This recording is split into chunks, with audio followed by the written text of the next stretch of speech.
All right. What's up, everybody? How you doing out there? Welcome back to the show. This is last week's fight. My name is Thinker St. James, and tonight we are going to be going over and giving our predictions for each and every fight from UFC Fight Night, Machado Garry versus Prates. And to do that with me, as always, the Ohio player, my good friend, a man who would never share a lady. Chase Parton, how are you, sir? Dude, I'm awesome. It's another good week. We didn't have fights, but this will be my one and only mention. Obviously, one of the greatest combat sports in history, WrestleMania, Ah, just passed over the weekend. So everybody, I hope you got to enjoy that. But with no fights from the UFC, I definitely was not as happy as I could be coming into this. yeah. So, I mean, you brought it up. We did see a number of UFC representation of the organization. Of course, a little brand synergy on the TKO Holdings front there with a couple of people. What was it like? Actually, I'm glad you brought it up because we got to be introduced to Mr. Dana White on Saturday, at WrestleMania, and he was booed out the arena. So that was definitely something to note. I did see something along those lines. Yes. So Dana was not only booed, but he also provided some kind of narration for like a promo video of some sort. Is that right? That was pretty weird because it did start out as him just sucking Vegas off. Like it was like, dude, this is the place you go. You can't do this anywhere else. Like, he's going crazy about it. And then wraps it all up and he's like, the greatest event is now playing in the greatest place ever kind of deal because it was in Vegas. Yeah. So it was definitely interesting to watch Dana White get a little more involved into the business side of the WWE. I mean, he was there doing some self promotion, obviously showing his face, and then with his voice narration of the video for Vegas. I mean, it was a pretty big glaring thing that he was involved on the two big nights of WrestleMania in some way.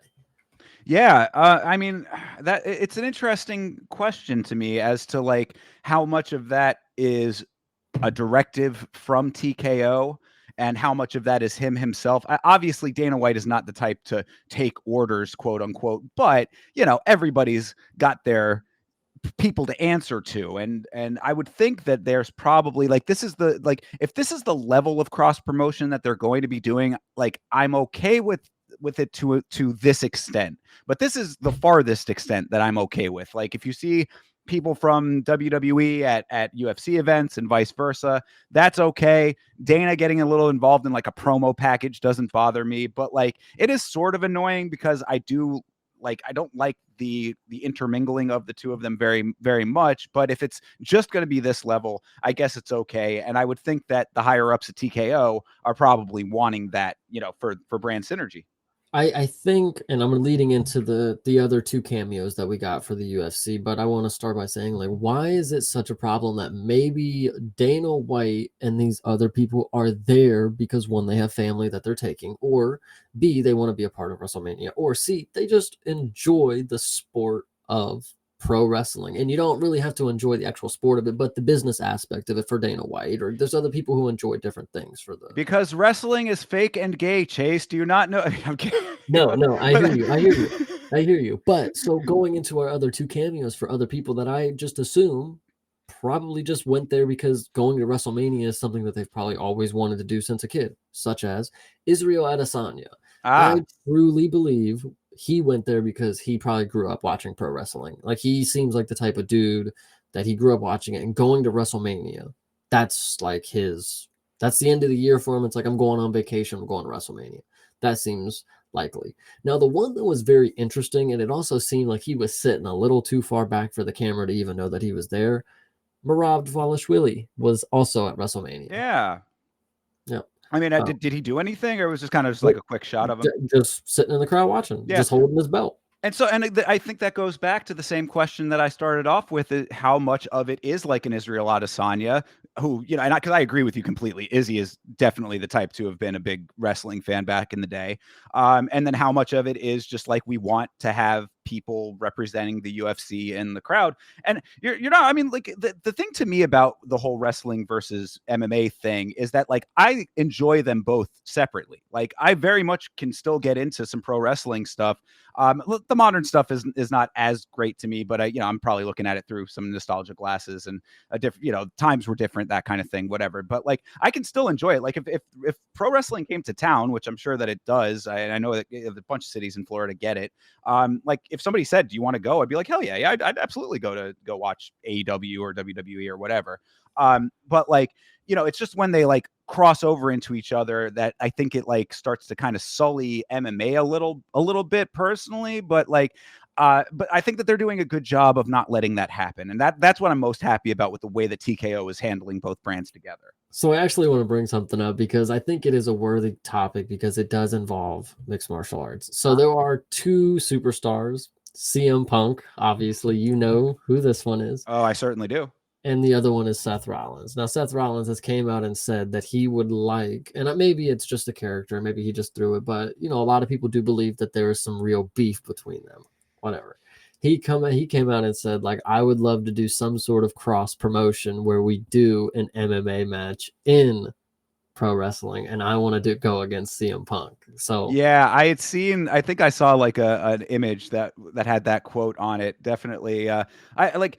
I mean, I you guess I'm not. obviously know it wouldn't be an MMA bout, like obviously. Well, But no, but I mean, that was the impression that I got from that is that he actually wanted to do legitimate fighting. It's like if they're going to legitimately fight, then cool. But like, yeah, I definitely do not want to see any kind of like WWE style MMA. Like that would be an abomination, in my opinion. I'd be very upset with that. So yeah, if that happens, that would be like a death knell for me. Like as far as the sport goes, that's a real bad thing.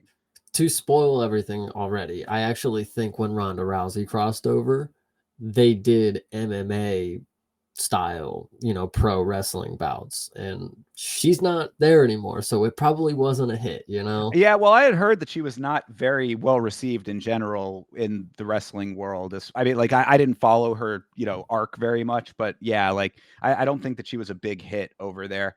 Well, if you really want to get into it, she tried to piggyback off of Rowdy Piper, I'm pretty sure. Well, yeah, the Rowdy Ronda So Rousey. she fucking sucks at every, like, she's not Rowdy Piper. Like, I mean, she's not even that type of personality, like, kind of deal. Like, she's not gonna get on the mic and just talk out her fucking ass. I don't know. So that's just the nitty gritty of it, but that's why she didn't work in WWE. But continue on. There's probably more other factors, but Sure. Yeah, we saw Rhea Ripley, who is a pro wrestler. Yes. She was just doing a video in a drama.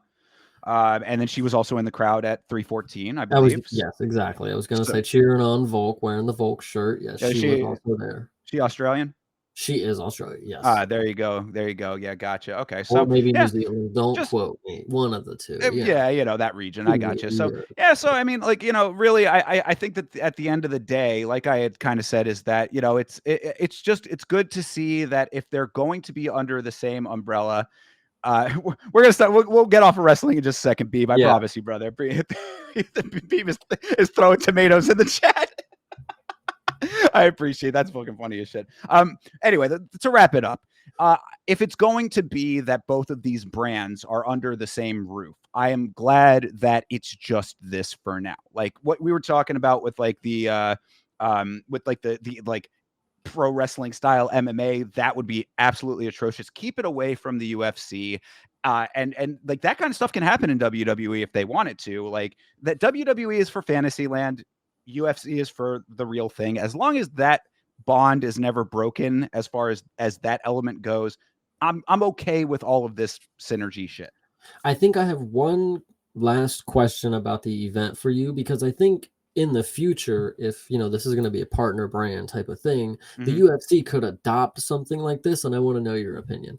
Yeah. So there was a couple entrances at WrestleMania where some of the fighters came out with tributes to advertisements, like at the time. So two characters, they're the War Raiders. They came out dressed up as Clash of Clans characters, and there's a Clash of Clans update. There's a collab going on right now. Later on in the event, Drew McIntyre came out and he poses with a statue that's like a Doom Slayer kind of thing, and then they have a Doom Slayer advertisement that plays right after it, kind of deal. So I wonder, would the UFC do something like that, if they can get somebody like, Monster Energy is a big promoter about that thing. So what if they get somebody to come out and have an entrance that also is incorporating the Monster can kind of, you feel Uh, me? I understand what you're saying. I would absolutely hate that personally. I think that that would be really, really distracting and dumb. But yeah, okay, go ahead. Do you want fighters to get paid more? Is my question. But not like that, and it doesn't have to be like that. You know what I'm saying? Like that, like yeah, I understand. I see what you're saying, but no, don't. That's a false dichotomy there, because don't tell me that the organization is having to scramble for ways to pay fighters to do that shit. If the organization wanted to do that shit, they would fucking do that shit regardless of giving fighters more money. Yeah, true. You True, know I what I'm hear you. saying? Like UFC's got plenty of money to pay fighters more. They just don't. Yeah, You know, I hear so you. so yeah, I don't think that like that needs to be the thing, but that would be a good way for the UFC to bring it in if they wanted to do that. Be like, oh well, it's for the fighters though. Actually, don't even think about it for the UFC to do it. What if there's a fighter or a handful of fighters out there who beat the UFC to it, and they say, I'm going to do an entrance they're not going to expect because I'm going to incorporate an advertisement where I get a bunch of fucking money after, kind of deal. Well, that back in the day, old school, this golden age MMA stuff, there were fighters that did shit like that. Well, there's the famous story of the one fighter who had the Golden Palace semi-permanent tattoo, like that like Indian ink or whatever. Not Like that. henna Yeah. tattoo. Yeah, like a dude came out with like Golden Palace was like a sponsor back in the day. Came out with that on his back, couldn't get it off, and they were doing the event, I think at Trump casino, or one of Trump's properties, and like they were like, fuck that, you can't be advertising another casino or whatever, and it almost ended up like tanking the card, if I'm not mistaken. So yeah, I mean, like doing like guerrilla marketing, I guess you could kind of call it, with that kind of stuff, I think is not a great idea for the fighters, because they're only going to serve to piss off the organization and probably get their asses kicked out for doing shit like that. But I mean, if you are on your last fight of your contract and you want to go out with like, an extra $100,000, then you'll get Dana in the post-fight press conference saying, damn, that was a dumbass stunt, and kicking your ass out. But hey, $100,000 richer, I guess. Yeah, yeah, I hear you. And actually, I know Beeb was throwing tomatoes, so we will wrap up the WWE talk because clearly there's more important matters that Beeb needs us to answer. The Island Absolutely. Boys MMA fight, apparently, guys. Who wins? I don't know. Aren't they Is brothers? this is One this of a them real brothers. thing? I have no fucking clue. But these are pressing matters, apparently. I These are the things we have to talk about for Beeb. I mean, I hadn't heard about that, if it's a real thing, but if it is a real thing, tell me which one is which, and I'll decide who I think could actually do something in an MMA fight. Those guys are twigs. I mean, like they'd be snapping each other in half. Yeah, true. Okay. Back All to the right. card. Yeah. That was a good time. I appreciate There my you little go. A pro little wrestling little moment. and look, TKO Holdings is the parent company of the UFC. This is all related. It's all in the same world. If you don't like the wrestling talk, then you go and be raising hell about the fact that they're under the same umbrella, like I was a year ago. True. All Exactly. right. Yeah. Which you So shouldn't be because these are two, like, honestly, if you think about it, TKO being a partner of obviously the biggest sports promotion in pro wrestling history. Like, that's a fact. Like, the WWE is never going to be topped as of right now. yeah. TKO owns that. The next one is like the fastest growing promotion in mixed martial arts, which is like the fastest growing sport. Oh, and it is the top of the heap regardless. I mean, I don't care what the numbers say as far as like, if one championship has like some huge amount of support in Thailand or something. Because like you see that a lot of times where like in YouTube, it's very prevalent where like if you have a country like the Philippines is a good example. They just have a population density that like really groundswells over certain stuff. So like you'll see like if like let's say for example like you have it's come from battle rap. This is a fine example of it. Like battle rap, like, you know, you got people from Canada and the United States doing it all the time. There, you get a Filipino battle rapper, or you go over to the Philippines to battle rap. The views on those videos are like 5x. It's insane the amount of extra traffic you get. So my point in saying all of that is, I don't care if like the metrics say that there's another MMA promotion out there that's bigger than the UFC. The UFC is the top of the heap, and there's nothing that's going to challenge that right now anyway. Well, I think my point that I'm making ultimately is like, if you don't understand what I'm saying, put your faith in TKO or wherever this amalgamation of groups is going, because right now the WWE, the only thing they can lose is just another scandal, and they've obviously blown past like those every single time. So there's nothing taking them down. Wow. And then when it comes to the UFC, obviously, I mean, scandals, they're just scandal fucking, they get scandals all the time and just continue rolling. Dana White can, I'm not going to bring up what he can do, but you know, he can go out here and do whatever he wants and continue on. So my point is, put your stock in TKO, because these are companies, like whatever the numbers may be. Like you look at Netflix and the stock is worth 500 a share, but then you look at TKO and it's only like 140. It's like, in my opinion, I don't get how Netflix got all the way up to that motherfucking number compared to these two promotions that are just never going to stop chugging in money. Like, I don't know. That's just my opinion. Yeah. Well, speaking of scandals, I guess that's a good way to transition into this card that we're talking about tonight. So why don't we take this thing onto the rails and talk a little bit about UFC Fight Night, Machado Garry versus Prates. And actually, sorry, it was funny. B, thank you for catching. Thank you for making that comment. We're not going to talk about it, but yeah, that was okay, that was really. Yeah, you shouldn't have put that one on the screen. I know, yeah, probably shouldn't have highlighted that one, but good. Okay, heading into the card. You know, I put that up there because to me that is a throwback to Yama 1, because that was the first story that was ever covered on the Yama program. So whatever, it's part of the sport. You talk about it. Yeah. All right. Anyway, let's talk about UFC Fight Night, Machado Garry versus Prates here. Get this train a moving. So UFC Fight Night, Ian Machado Garry versus Carlos Prates. This is taking place at the T-Mobile Center in Kansas City, Missouri. Starting this thing off all the way down here, we've got Evan Elder versus Gage Young. Now, this fight has gone through several permutations. This originally started off as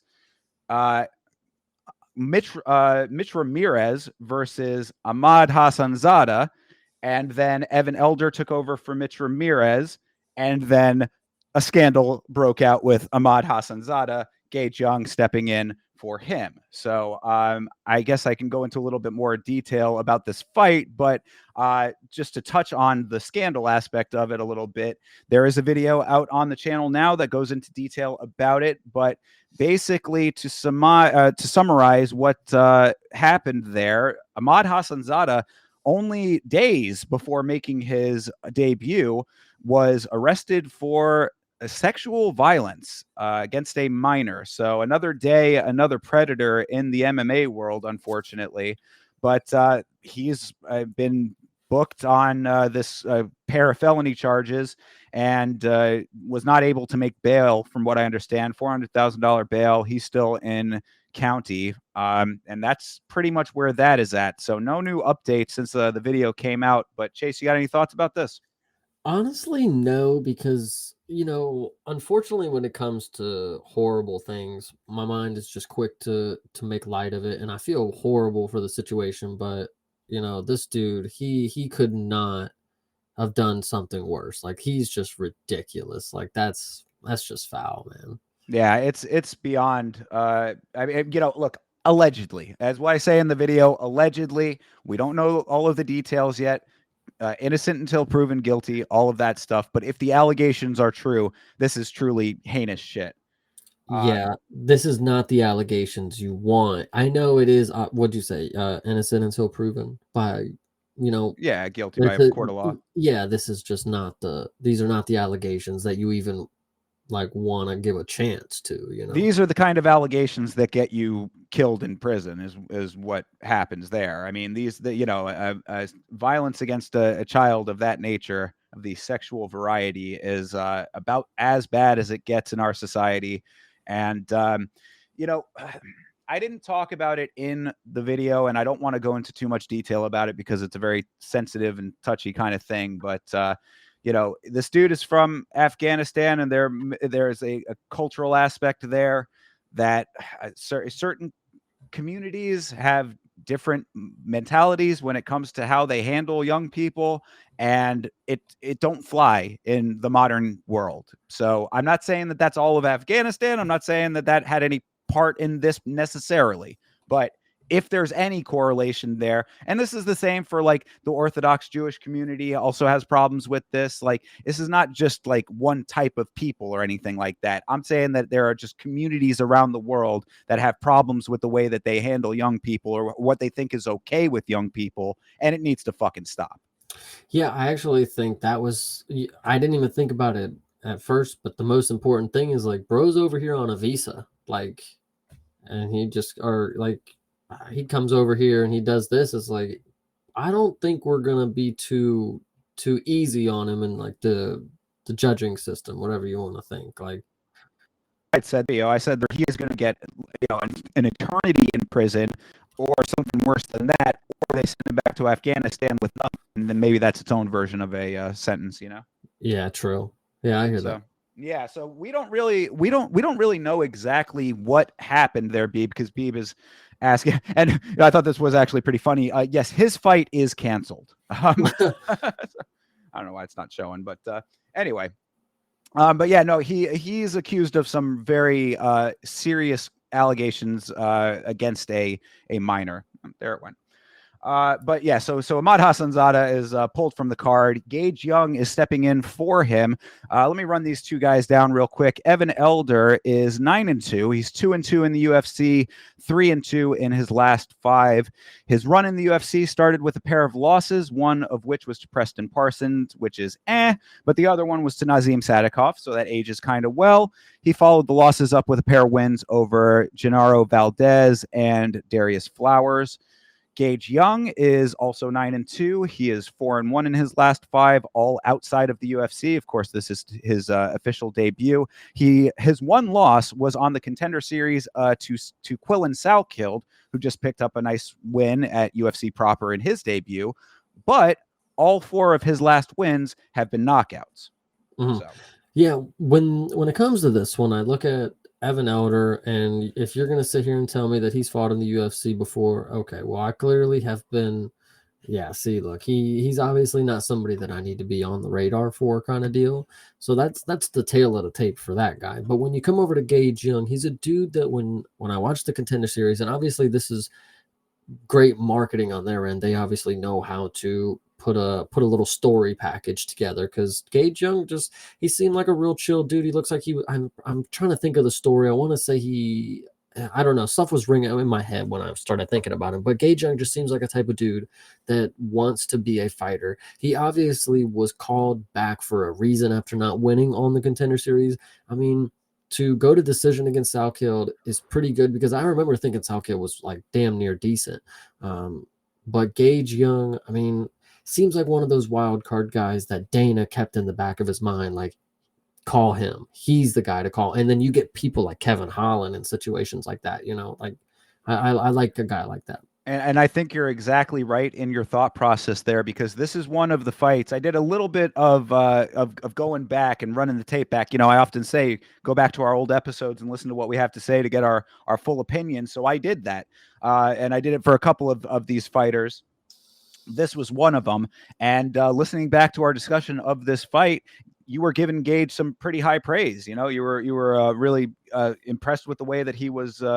Yeah, there you go. Exactly. You were impressed with the way that he was conducting himself in the fight. I had just said that Salkild was just a little bit better, but Gage was putting that work in. So I'm okay with this. And really, I mean, based on the two of them, this could be one of the dudes coming in from outside on short notice who might be able to get the job done. I'd be a little bit cautious of that, of course, given the circumstances. This is extremely short notice. I mean, this is less than a week notice now. and Elder is, I think, I mean, he had been on the fight, I think, for like a couple of weeks, so it's like it's also short notice for him, but like longer. So gauge that however, no pun intended, gauge it however you want, and what makes most sense for you from a betting perspective. But I would lean towards Elder only because of the UFC level experience. I mean, a win over Darius Flowers is I mean, it's at least in the organization proper. It's the big show. He's been used to the lights and all that kind of stuff. That would be my only thought process in that part. But I do think that there is potential for Gage Young to come out and prove something. Well, I mean, it's the first fight of the night and it's on short notice, so I think giving this the booking first, knowing it's on short notice and knowing that you have some dudes that might go out there and throw down, I think we're going to get a knockout here soon. Yeah, I mean, look, 4 knockouts outside of the UFC. I mean, that does show that there's power there. I don't know all the circumstances of each one, but I mean, it's you get the Quillen Salkeld loss right there in the middle, and then it's just knockouts on either side in the last 5. So yeah, and listen, I'm big on making an impression. If I remember you, it's good, and if Dana remembers you, I'm telling you, I didn't even think about that until just now, and I think that's a really good point. When the fight went down and he said, okay, that fucking retard over there in California, whatever he's doing in prison now. And he's like, call Gage Young. I know this guy's a fucking kill. He probably didn't say that. He was probably like, who's that guy that went to decision with Salkeld, And that's the type of shit that you want to be. You want to be that type of fighter and the type of fighter to say yes to this fight. Because if you come in here and win, I mean, hey, you're on the radar, buddy. At lightweight is pretty crazy because this is such a stacked division, but we are in an era flopping era, so we're getting the new talent now. So always, yeah. I mean, new talent always circling through or cycling through, and it's just cyclical always in this sport. So yeah, it could very well be the next wave. But I just like the image, though. I want to believe the image of Dana finding out the news about Hassan Zada, and then just the camera slowly zooms in and he picks up the phone and says, call Gage Young. exactly. So I like that. Mr. President, we need Gage Young. Bingo. Exactly. Get him on a chopper stat. Yep. He's going to swoop down, bust through the windows, and beat up Evan Elder first round. Just come sliding down on like the rope that comes down from the ceiling. Talk about an entrance. You want to go if Gage Young comes down like one of the Hart brothers with he wins. I mean, there's no way you're beating this guy. Make it happen, like, Gage Young. The camera's panned on the entrance. Like, where is he? Where is he? Yeah, he's up there. There you go. Exactly. Either do that or come in and get a really good knockout, but one of the two. It has to be one of the two. Yeah, exactly. So, well, I mean, okay, based on that and based on the fact that this is all we're talking about right now, Chase, you got to give a prediction. So what's your call on this one? I'm actually glad you went back and watched what we said earlier. If I was high on Gage Young before, and I remember I didn't remember his name, but I saw his face and I'm like, ooh, I remember.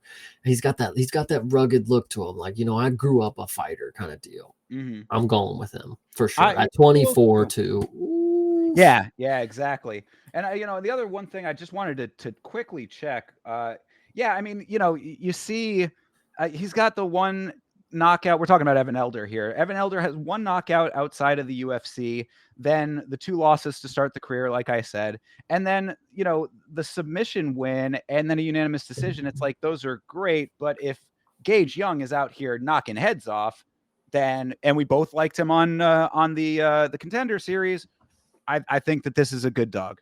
I don't even know if he's going to be the dog. He is. He's already a dog plus 2 something. It's pretty okay. Crazy. Then I'd say that's a barking dog right there. So I'm going for it as well. Gage Young, get the job done for Yama over here. Get it done for last week's fights, and we will sing your praises on the next episode of this show.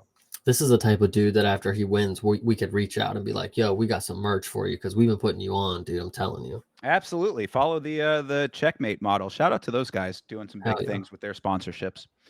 All right. Well, if we had a lot to say about that fight, I've got even more to say about this piece of shit fight, Chelsea Chandler versus Jocelyn Edwards. If you listen to the last episode of this show, I already kind of previewed it, but I believe that if you asked me personally, what is the worst fight you could possibly make in women's MMA, this would be it. This is two of the biggest sacks in this sport going head to head. So this, to me, I really pray is a loser goes home match, because I just cannot stand either of these fighters. I'm sure they're very lovely people as fighters. Hate them both. Chase. I think you're incorrect here. Because I actually changed my mind about the next fight, and we'll talk about that. Okay. But this fight, I feel like might end up the same way. These are two dudes. These are two women that aren't necessarily, like the most technical, the most skillful. They're not the best at what they do. They're not the worst in the division, but they're just in that middle ground. But these two women have potential to come out here and have a real sloppy, meaty hook, just bodies just clashing into each other type of matchup. This is going to be pretty ugly, but I think that's what's going to make it fun, is how gritty it's going to be. Like, I think we're going to see a lot of clinching, a lot of trips going forward. We might see some trips get success. Jocelyn Edwards is obviously my pick to sit on top of her and do some ground and pound, maybe get a sub, but I don't believe that's what's going to happen, because I think a lot of it's going to be, again, clinch work against the cage, bodies rubbing against each other. I don't think this is going to be great, but I think the entertainment factor will be there, because like you said, Chelsea Chandler at 6-3, she's missed weight 3 times, I believe, and she has been ranked still, which is pretty crazy because she's not good at all. She runs away from her competition. We saw it in the fucking meme every time. But Jocelyn Edwards, on the other hand, another person who's not necessarily great, but will throw down. This is the girl who, beat up Eileen Perez backstage because she's just about her fucking shit. This is the person who got beat by Eileen Perez and almost had a kiss after the fight. Like, I mean, you can't gauge just the level of competition that Jocelyn Edwards brings. I mean, I'm just telling you, this is going to be a good one. Easy win for Jocelyn. All right, fair. Well, I'll run down some stats, but before I do so, saw this in the chat. We have merch. Beeb and anyone else listening, if you hit up Chase Parton on Twitter or Instagram at CP Smalls or at Creative Parton, you can get yourself a Last Week's Fights shirt right now. So anybody looking for merch, hit up Chase on Twitter or Instagram, and he will hook you up. Hell yeah, 100%. But yeah, so let's run down a couple of stats here, some facts about these ladies. For Chelsea Chandler, 6-3, 2-2 in the UFC, which is amazing to me. The UFC record is a literal candy cane, goes from a win over Julia Stolyarenko to a loss to Norma Dumont, win over Josiane Nunes to a loss to Yana Santos ni Yana Kunitskaya. And as you mentioned, famous for her Indiana Jones boulder run across the octagon and coming in looking like a sack of milk in every fight. Jocelyn Edwards is 14-6, 3-2 in her last 5. She should be 4-1 in her last 5, and this is something important. I'm glad that I got to the notes on this. Fun fact, Chase: MMA Junkie's robbery of the year for 2023. Jocelyn Edwards defeating Lucy Podolova, and I agree 10,000%. If you, I implore anyone who has not seen that fight to go back and watch the absolute travesty of judging that fight was. This was the worst robbery that I have ever seen, and like I do mean that. It's even worse than GSP over Johnny Hendricks. She won, or wait? You said she was 3-2 in her last 5, but should be 4-1.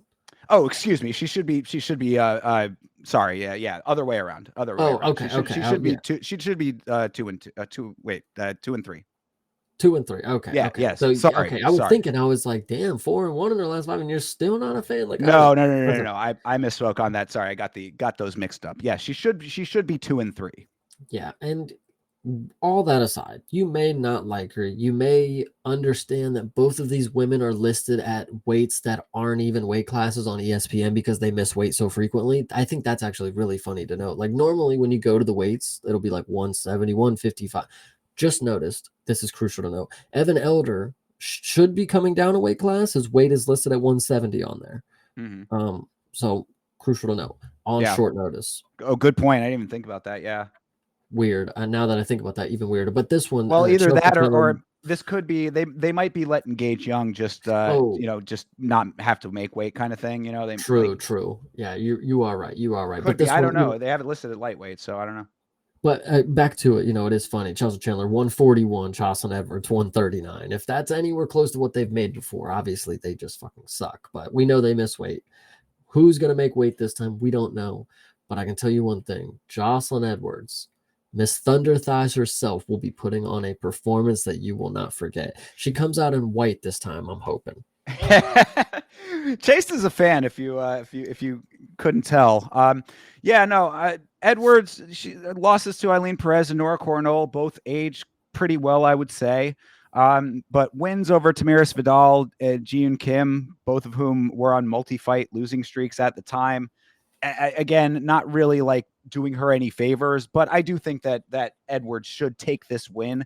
She is a better technical fighter, I would say. Like You said who? Edwards. Oh, I was about to say, yeah, Yeah, okay, yeah, yeah. So Edwards is she's a more technically well-rounded fighter, even if she's not great at it. You know what I mean? Like she's one of those people that it reminds me a lot of stand-up comedy, Chase. You ever see a comedian who their jokes aren't funny, but they have the rhythm down, like, so where like the Nick punch Swartzen. is that if you think of that about him, then fine, fair. I mean, he didn't last, but he always used to yell. I mean, Gabriel Iglesias is another one I would say probably. It's just like there are some comedians where it's like where the punchline is supposed to go, and you have the rhythm of comedy, but you're just not that great at it. So if those guys are that for you, then fine. But like that's what Jocelyn Edwards reminds me of, where it's like she has the beats of a fighter, but she's just not great at fighting. Yeah, coming from Panama, being one of the only representatives, she's got to come out here and do what she always does best. And I think make it dirty. She does a good job of just being in, and we've talked about it before. There's a couple different things. Well, being in a mixed martial arts bout and you're playing the point system, these are two people that are not going to do that. Like these are just going to come in here and try to win the fight, quote unquote, I think. Chelsea Chandler not necessarily going to try to win as much as she's going to, be her fucking blobby self. But Jocelyn Edwards, I think, should come out here and put on a winning performance, should I say. Yeah, I would hope so. Because, I think that Chandler leaves a lot of real estate for Edwards to work with. Like if she can back her up against the cage, that's going to be a really good thing for her, because Edwards does have long legs. She can, teep her way to the cage, get some good strikes in that way. There are a lot of options, I think, for Edwards in this fight. And Chandler on the other side, like I really feel like she's one of those fighters that just sort of feels her way through a fight in hopes. And so it's like, if you actually have a little bit of a game plan going into it, you should be able to take her out. I agree. And shout out to Beeb for knowing ball. Jocelyn is taking the W. There you go. Well, we'll put his comment on the screen, won't you? Come on. Sorry. Now. Okay. Geez. Yeah. Well. Thank you, Beeb. Appreciate you. Beeb. I shoot out. Come on. I've been highlighting Beeb all stream over here. That's the homie. I try to make sure that he's represented with us right now. Shout out to everybody else who's not commenting. If you're here, go ahead and leave a comment and a like right now, of course. So appreciate y'all. Let's talk about this next one while people are doing that. Timmy Kwamba versus Roberto Romero. This is Timmy Kwamba, 8-3. He's on a 2-fight losing streak in the UFC with losses to Balaji Oki and Lucas Almeida. Won on the Contender Series, didn't get a contract, got a win outside of the organization, got into the UFC, and has now lost twice. Romero on the other side is 8-4-1, 3-2 in his last 5. Lost to David Onama in a banger of a fight on short notice in his debut, which I'm glad they kept this guy around because he was a killer in that fight. Onama was just a little bit better of a killer on the night, but it was short notice. I think that Romero was a really hot product in that fight. So here was my initial thoughts. I saw these names and I said, well, stinker alert. Like, I don't really care too much. Mm-mm. I mean, now after I look at the names again and I have a new perception of that, this is going to be a grudge kind of sloppy sludge, meaty hooks being thrown, not a very technical matchup, but I don't see either of them putting each other out. Here's my hot take. I even think this will be a brutal war to the third. I think it'll go to decision. It'll be a split decision. And I think this is potential fight of the night right here. Wow. All right. I mean, I the only thing that I take issue with in your assessment there is the technical aspect of it, because I think that Romero might surprise you in that aspect. Because He I is think Mexican. I do love my Mexican featherweights. Here we go. yeah, no, and he's definitely like he fits the mold of that. And I thought that if I recall, maybe I'm misremembering, but I recall in his fight with Onama that like he really was like looking decent in his movement, and his striking was really crisp. So I think that there might be a little bit of a surprise on that aspect of it.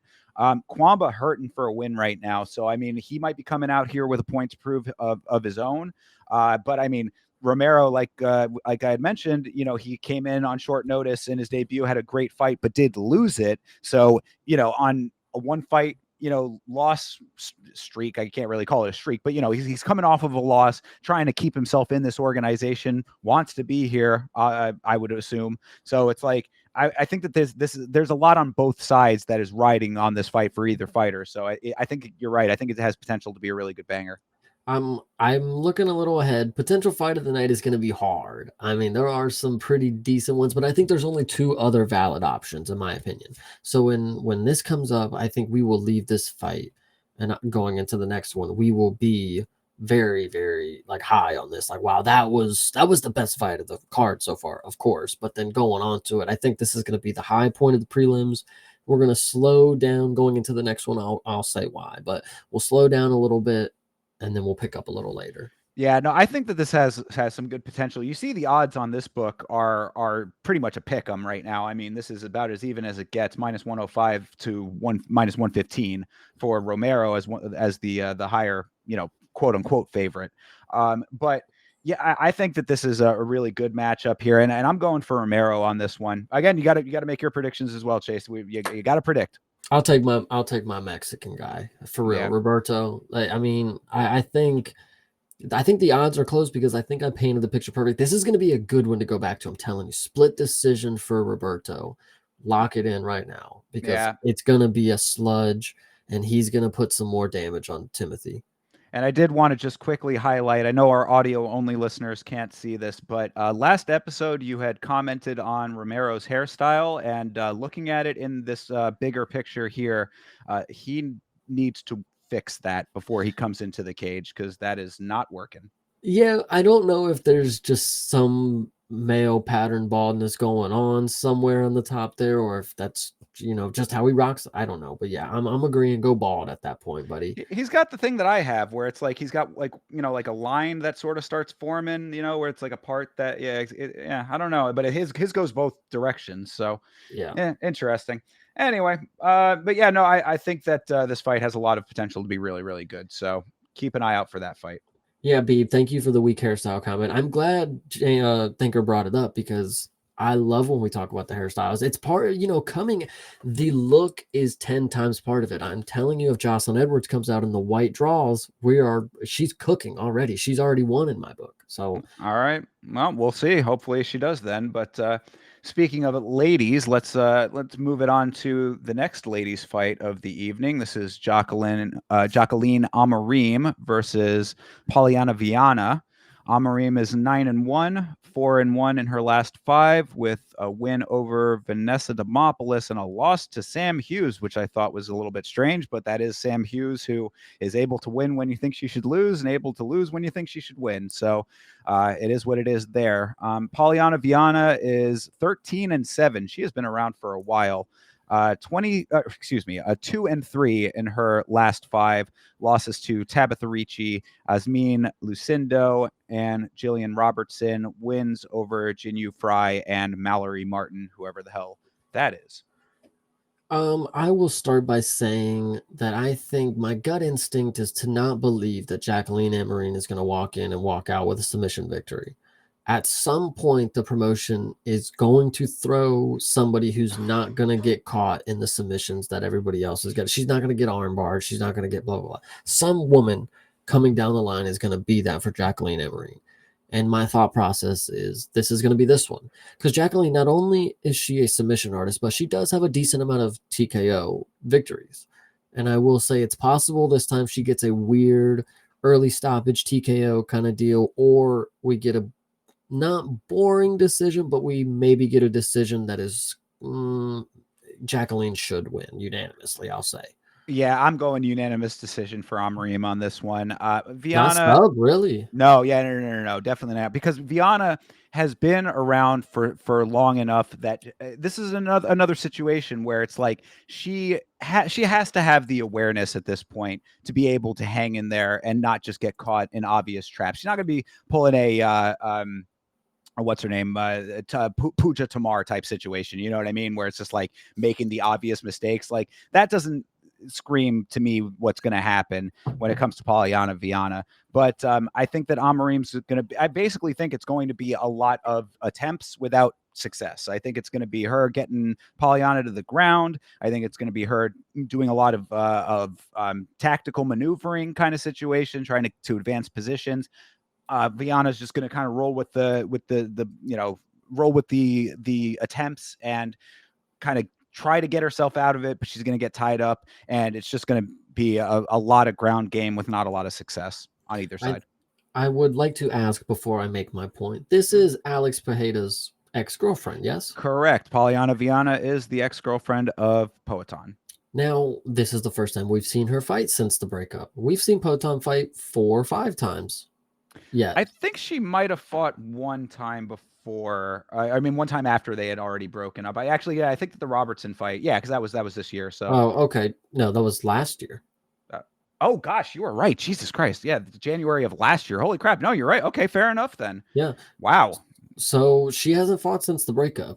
And as a casual viewer who only knows her as the ex-girlfriend of Shama, all spotlights on you, girl. I mean, if you don't recover from this breakup, he's been a champ and he's done lost the belt in the time. Like, he's done created himself as a global superstar. If you want to be better than your ex, I mean, you got a lot to prove here. I mean, you're a big dog. You got to come out here and do a lot of stuff right. So we'll see what happens. And along that line, what is it about Alex Pereira? I want to give the guy some praise for being a smooth criminal with the ladies, because there is something about Alex that when the girls when they break up, him and his ladies, the ladies are rather scornful about it, because Viana had some stuff to say, and then his other ex, who's like his ex-fiance, I guess she's like a podcaster or whatever, the one I had talked about her on a Yama episode not too long ago. She's a nobody, brother. Come on. Well, man. I mean, whatever. I mean, she's in the content space in some capacity, but I don't know. Somebody must listen to her. She probably got a bump on her viewership off of being with him. She is fine as hell too. So I mean, come on, let's call a spade on that one. True. But either way, I mean, she always the first person to open her mouth anytime there's something negative to say about Alex, it's her. So Alex is a bit of a heartbreaker. Yeah, I mean, listen, when your hands are made of stone, you can only do so much in life. The Thing from the Fantastic Four had himself a baddie too, man, and he got married. So listen. Yeah, there you go. You're making a good point, I suppose. But either which way, yeah, Poatan doing the damn thing with the ladies and keeping them angry. So this is your chance, Polyana Viana. Come out here and get a nice win to show the world that you are no second fiddle to your ex. Well, and so it's key to watch her walk out, because if she comes out looking like she's over it, well, she's definitely losing. I need to see some grit. I need you to bring the energy like, I'm moving past Alex. I'm going to be the mixed martial artist in this ex relationship. I'm going to be the champ. If she comes out and she don't give a shit, she's going to get beat up. But if she comes out looking like she's ready to tear some heads off, I might believe it a little bit. That's all I'm saying. True. Women are catty. I'm telling. That's all I'm saying. Absolutely. And I mean, hopefully she'll be able to keep that in an MMA capacity, as opposed to just going in there like catty chick street fight sort of situation. But look at Norma Dumont. I mean, I know it was a long time ago for Miss Viana, but Norma Dumont, didn't she have her ex-husband in the corner, and she? Oh gosh, yeah, and she ended up getting like stolen from, right? Wasn't that the whole story there? That something like that. I think that was her. I don't. That was on the Sphere too. That was Irina Aldana, I think, is the story, but I could be wrong there. Yeah. Well, any which way, I still think that Amarim's taken this win. So it's Polyana's chance to prove something. Maybe she might, but I think that, I mean, the minus 750 on Amarim is pretty well placed in this one, I would say. Yeah, But shut up. before we move on, though, Chase, I did want to, since we're talking about exes and all this kind of stuff, have you ever heard the story about Pollyanna Viana and Colby Covington? I have not, but maybe I'm not surprised. She loves her global superstars. So she was linked to Colby at Oh, one I'm point. sorry. Colby was at WrestleMania too. That's how little I cared. I did see that also. Yeah, we did not mention Colby, and I'm glad we didn't fuck him. But Yeah. yeah. The speaking of fucking him, Pollyanna Viana is an ex of Colby's, and there was you talk about contentious breakups. If you go out there and find the tweet, I'm sure you can if you do a little bit of digging. Pollyanna Viana had a very interesting reason for breaking up with Colby, and it involved fingers and where those fingers go. I'll leave it right there, and you can do your own research on You that. know what? No, we're going to talk about this in the past. See, this is what women do. When you break up with them, they try to do anything to slander you. And if it's not, if it's not public embarrassment, it's getting back at you and your shit. So, and I don't personally go through that, but I've heard the stories. I've dealt with a lot of nice women in my days. Pollyanna Vienna, all I got to say is just come out here and get the dub. Fuck Colby Covington, folk Alex, get the dub. All right, fair enough. Hell hath no fury like a woman scorned and all that. True. All right, let's move on. Malcolm Wellmaker versus Cameron Simon. Wellmaker 8-0, perfect record currently. UFC debut after a knockout win on the Contender Series. Cameron Simon 9-2, 3-2 in his last 5, 2-fight losing streak currently. Christian Rodriguez and Peyton Talbot being the people who beat him. Yeah, not great for Simon right now. On our discussion, this is another one that I went back to listen to what we had to say about his Contender Series fight, and you gave Malcolm Wellmaker some incredibly high praise, and I'll tell you how I know this, because you are Josh Fan's #1 fan. I think that we can say that pretty accurately. You said on this very show, Chase, that this guy, Malcolm Wellmaker, could very well be the next Josh Fan. Now that you bring it up, I feel like I remember you, not you saying that, but, having the discussion about it. This dude's a bantamweight, and he does, listen, if I said that at the time, I'm really ready to see what he brings this time. I don't know how I could forget. I mean, obviously, he must have done some great things for me to say some things like that. And if he fights anything like Josh Fan, and if he makes me, this is one of those ones where I'll watch and be like, oh, this is that fucking guy. Yeah, we're winning. Like, I mean, sometimes people are so good, you forget them. I know that's crazy to think. And, I always talk about make sure you're memorable. But, like, if you're just another guy in the Contender Series that smokes a guy, I'm not looking out for you until you get in the UFC and do it again, kind of deal. Like, you're clearly above that level. Like, it's like, oh, it's a wash. Like, I'll come back to you when you're. Yeah, and you know what proves that exact point is literally this and the fight after it on the Contender Series when we were talking about it. This fight happened. He did smoke his opponent. The next fight right after it was Marco Tulio. Nice. And so that was like the one that stuck out to me, because of the dynamics there. But you're exactly right, because this dude, he came out and flash knockout kind of thing. So yeah, I mean, it's hard to remember every single time you see somebody get knocked out. We see thousands of them. Mm-hmm. Yeah, so I'm really excited because Cameron Simon, I mean, listen, if anybody has a lot riding on them, on their reputation as a fighter, not really, he's not getting out the league or anything. If he takes another loss, I mean, we'll see him again. I mean, it's only 2. It would only be 2 in a row after Peyton Talbot. I mean, 3 in a row is where it starts to be. Oh, I mean, he did lose to Christian Rodriguez too. You're right. Yeah. Okay. So he is 3-0. Okay, maybe he should be a little worried, but gosh, he didn't leave me much hope after that last performance, because he got. We see this sometimes especially with the lower weights. You have people who are able to big brother their opponent. And Peyton Talbot was able to do that to Cameron Simon. Like, just make it look easy, make it look like you have no answers. Like, I'm just going to whoop you and belt to ass type thing. Right.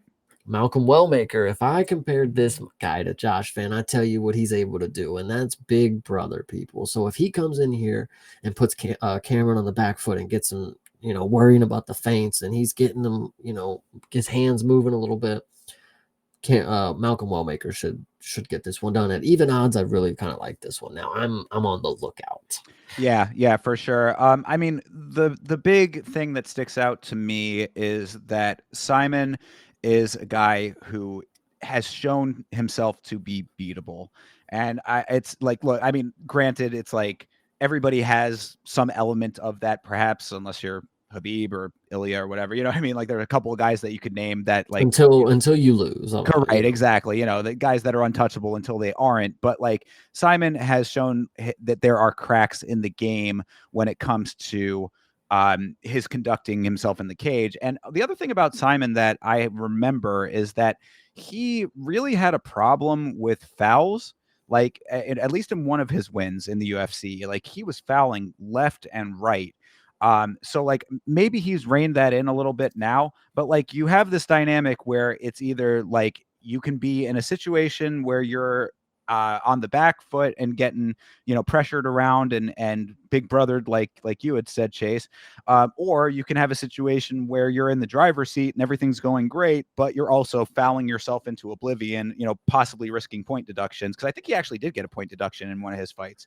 So The only thing that I remember when you say that, what springs to mind is in the Peyton Talbot fight. I'm pretty sure he kicked him in the dick, and Peyton, or maybe it was an eye poke, and Peyton was like, he's always doing this shit. Like he kind of like audibly said that, kind of something like that along the lines. well, it And is it made me true. think, Yeah. yeah. So Yeah, you're not wrong. absolutely. Yeah. So, right. Yeah, exactly. So yeah, I mean, it's definitely a situation where like he kind of is a sort of like borderline dirty fighter. So I think with all of that being said, Wellmaker, it's hard to say this year specifically because it has been such a bad year for undefeated fighters. The meta is really, really strong this year for, undefeated fighters losing their zeros. But that being said, in this fight, I mean, Wellmaker did come out, smoke his last opponent. Simon is smokeable.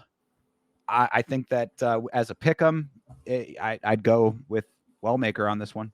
Yeah, I think in my mind, I'm envisioning a pretty good parlay here with Wellmaker being the last leg. I like it. Yeah. All right, so there you go. At least for the prelims, of course, guys. Sure. We'll have some other ones. Yeah, right on. All right. So moving on down the line, Damon Blackshear versus Alan Tengele. Blackshear is 16. Say that again. Alan Tengele.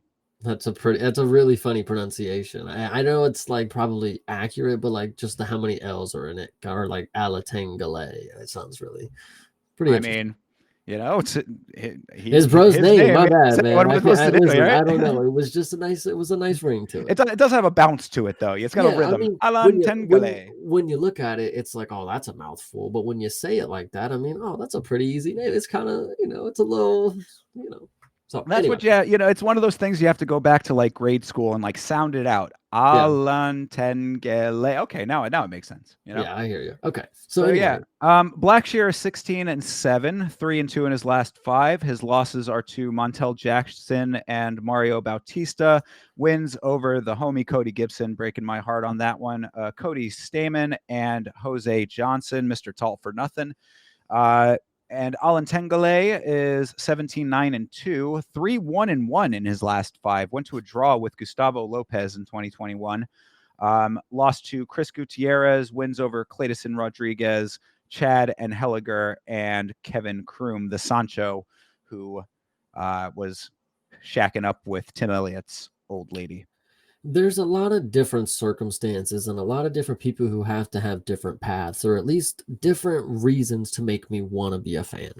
So Damon Blackshear is the perfect example of somebody who I'm not going to believe it until I see you do it against somebody that I believe in. So when it comes to Cody Gibson and Damon Blackshear in their matchup, yeah, I was a little hopeful that Cody was going to get this done in hindsight. But when I look at Cody Gibson as a grappler, I think he's one of the better ones that I've witnessed personally, especially in his more recent UFC run. Like he's been cooking with the grappling. Yep. So when people come into the matchup and they're like, Damon Blackshear's grappling is like that's what's going to win in the match, I'm a little questionable. Like I gotta see it to believe how good of a grappler is, because Cody Gibson's a great grappler in my opinion. But now that I've seen it, I believe it. This dude does have the grappling that can finish any fight, most likely. We'll see what happens, later in his career. And his striking doesn't look too terrible either. What is to note coming off of the last fight is that maybe it was a slow start, or maybe he was just that measured to not do much in the first, where he was going to, advance the position to a gassed opponent in the second. I don't know what to go ahead and give that performance to, especially in like the first part of it, because he was very weathered. So if he comes out and uh, he's very calculated and very slow to start, could be interesting getting late into this fight if he conserves his energy, and he might be able to get another finish. But I mean, I don't know. I'm not hesitant because, like I said, I've seen him do it against somebody that I believed in, so he should have some more points in my book. But if he finishes Alatengale, I mean, that would be really cool. I know I'm asking for another finish, but like, yeah, like, come on now, get it done. That's what you're supposed to do if you're a top talent. Well, and I mean, Blackshear is just speed running his career at this point, considering that the Cody Gibson fight was a couple of weeks ago. I mean, maybe a month or two ago at this point, less than that. So this dude is really game to keep getting back in the cage and, active as hell. So I give him a lot of respect for that aspect of it. On the Alantengale side, he does have power in his hands. I mean, he knocked out Kevin Kroom in 47 seconds. But after that, went to 3 decisions, 2 wins and 1 loss. So, I mean, I guess he's also durable enough to, to take it to decision. So yeah, I think that the grappling is obviously going to be the big decider in this one, as long as he can, Blackshear, that is, as long as he can keep himself from, encountering too many power shots. But he can take a shot too. I mean, like Gibson was giving him the business as far as the hands went early on in that first round. So he's durable. I'm pretty high on Damon Blackshear at this point. Like, I was already like a fan of him after the Twister. Obviously, he's one of the three Twister brothers, as I've started to refer to them in the UFC. 3 people who have gotten a Twister in the organization. So he's one of them. I thought that was very impressive. But like as I have watched him more, I really think that there was one loss where it was like he went back to back like within a week, and he lost that second one. And I was like, if you just don't do that, like don't take immediate fight after fight after fight, give yourself a little bit of recovery time. Like there's some good potential in this guy, and I think he's starting to do that now. This rhythm is a lot better. Like take a month off, give yourself a little bit of recovery time, get yourself where you need to be, come back better, or come back ready, I guess you should say, not better, but ready, and get another win. I think it's possible for him. I'm actually a big fan of speed running in the early process. I mean, because you're gonna have to go through. I mean, you look at people like Marab and Umar. I mean, before they get the belt, they have to have so many UFC fights. I mean Islam too at the time, I guess. But like when you look at somebody like Damon, I mean, after you come off of a victory like Cody Gibson, where you don't look like it didn't take any sweat off you, kind of deal. Yeah, you should hop back in here. If it's like, when you're not fighting ranked guys, hell yeah, hop back in there. Like there's nothing that if you're that dude who's aspiring to be the ranked opponent, these guys are nothing to you, especially with a month's training after you just smoked a dude that you had full camp for, or like a little month's rest. It's like you're clearly a dude who's like gonna be always in shape kind of deal, always ready to go. Like the genetics are there for a great athlete for sure. And at the age that you have, I mean, you only got to keep using the youth that you have. So I like the speed run process for the lower level.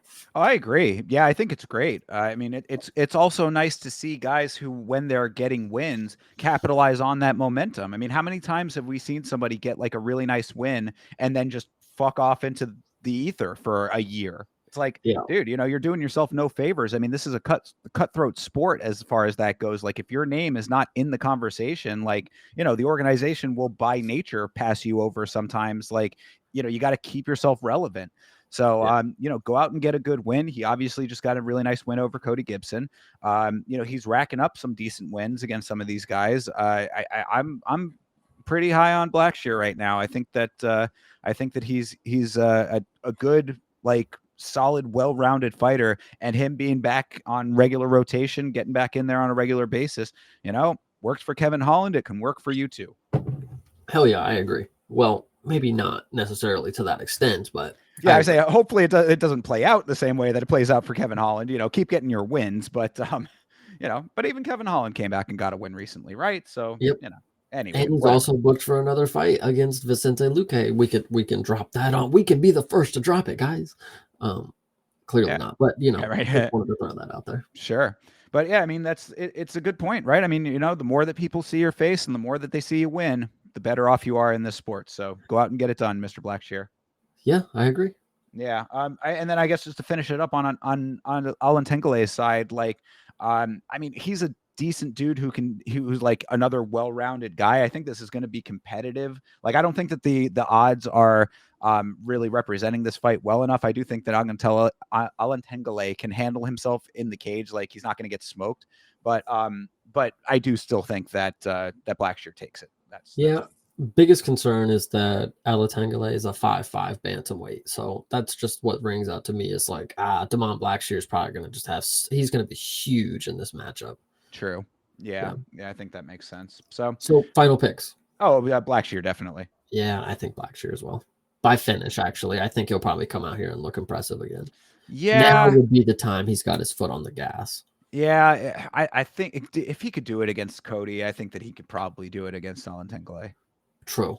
Fair. All right. Yeah, it does seem like a step down in competition, doesn't it? To an extent, I would say so. You get somebody who's kind of physically matched up with him, who you would say in the grappling department is like well-rounded enough to pass and does actually give him a little run for his money in the first. I mean, I know we haven't seen this matchup yet, but I feel like in hindsight, we're going to be like, why did he face lesser competition after? Well, I mean, if they're building him up to get him to the point of being ranked, then it's like you're still in that pre-ranking pool, you know what I mean? So I guess it's kind of got to be somebody that's like around. It's got to be somebody. I mean, that's a great way to say it. It's got to be somebody. Yeah, I mean, like, because once you hit the rankings, then that's where the doors really start opening up to the higher level competition. Before that, you got a whole bunch of guys who are sort of just bubbling and all kind of vying for the same thing. In the lower rankings, I mean, it does have to be somebody, but then when you get to the rankings, well, it has to be somebody there, Well, yeah, the way that you say it is that the lower rankings, it has to be somebody, but when you're in the rankings, it has to be a somebody. Yeah, exactly. Yeah. Yep. I like that. All right. And we've talked about this fucking fight 7 times by now. Well, I know you're not too happy about it, but Chris Gutierrez versus John Castaneda. Gutierrez is 21-6-2, 3-2 in his last 5. Losses to Song Yadong, Pedro Munoz, wins over Kong Lee, Alan Tengele, and Frankie Edgar. Amazingly, I think that was Frankie Edgar's or one of his last. No, he beat Frankie Edgar. Wins over Frankie Edgar. Yeah. That's what I was saying.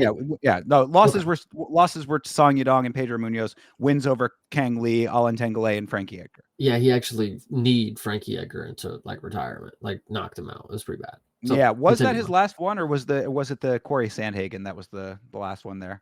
No, I've seen Chris Gutierrez live against Frankie Edgar, so it would have been that one. Yeah. Corey came before. Gotcha. Okay. Well, actually, I guess it was. Anyway, maybe I'm just remembering 2 different things, but anyway, yeah. So, but Gutierrez, he does get his wins, Mr. Kicker, against Mr. John Castaneda, who is 21-7, 3-2 in his last 5. Losses to a pair of Daniels, Marcos and Santos. Daniel Marcos, Daniel Santos. Wins over Kyung Ho Kang and Muin Gaffarov and Miles Johns.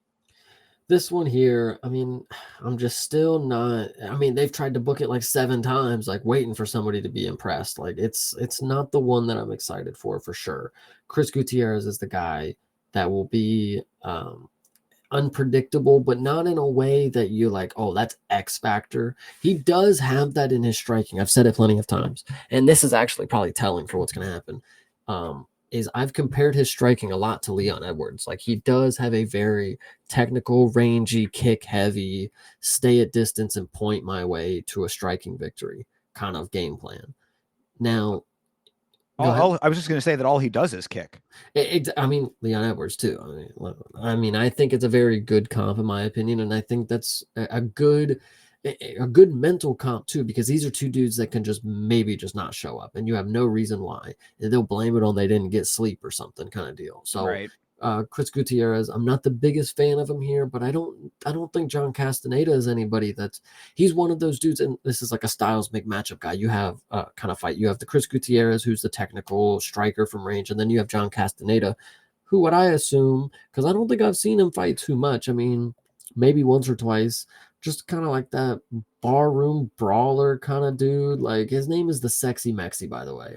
I'd like to point that out. So yeah, I don't know, and I don't know. This one again, I'm just not too excited for because we've tried to have it 4 times and we could have just not even booked it. There's so many fights that you wonder. It's like, oh, that got canceled. Why didn't they rebook? It's like they had to have this fucking fight. This one right here, Kevin Gastelum and Joe Pyfer. It's like we gotta fucking have it, guys. We Yeah, can't like fucking Curtis Blades and Hamdi, right? Isn't that one? No, not Hamdi. Who was it? Kunaev. Oh, yeah, and Kunaev. Yeah. Rizvan. Another one of those. Yeah, why they're so dead set on some of these fights, I have no idea. But because it's like it would be one thing if it was like Habib and Tony, you know what I mean? Like that was a fight that everybody wanted to see. They rebooked it 5 times, didn't end up happening, but it's like there was a lot of anticipation for that. I don't think anybody has been staying up at night thinking about Chris Gutierrez versus John Castaneda. Speaking of up late at night, this was me the other night. Nobody is going to have the moment that I had about Alex Chrysaikis, wondering when his next fight is going to be. Nobody has it about Chris Gutierrez.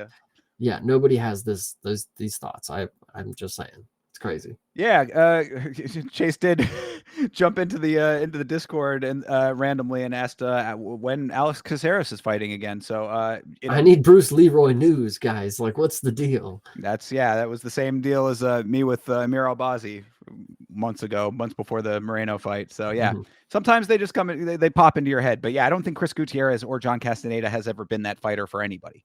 True. Yep. So this one just roll on by, but I would take. You know what? I'm gonna take Castaneda. Fuck it. The line will be even. The line will be even, just like it was before. I'm sure. I mean, I'll go with Gutierrez just because I do think that for whatever reason, his kick heavy approach does seem to like have decent effect. Like he's one of those guys that it feels like to me has perfected one thing to the point where that's all he wants to do, but he does do it well enough that it's like, okay, I guess I got to give him credit for that. It would be like if Ryan Hall actually had gotten the Uminori roll on Ilya. You know what I mean? Like, it's like, if you're going to Uminori roll 800 times in the round, at least get it. But on Gutierrez's side, he actually does do well with his kicks. So if the guy wants to kick a whole hell of a lot and he somehow can point that to a victory, I'll take it. Fine. Yeah, El Guapo might come out here and get a dub, but I'm not going to see it. The Sexy Mexi probably is going to get this one, in my opinion.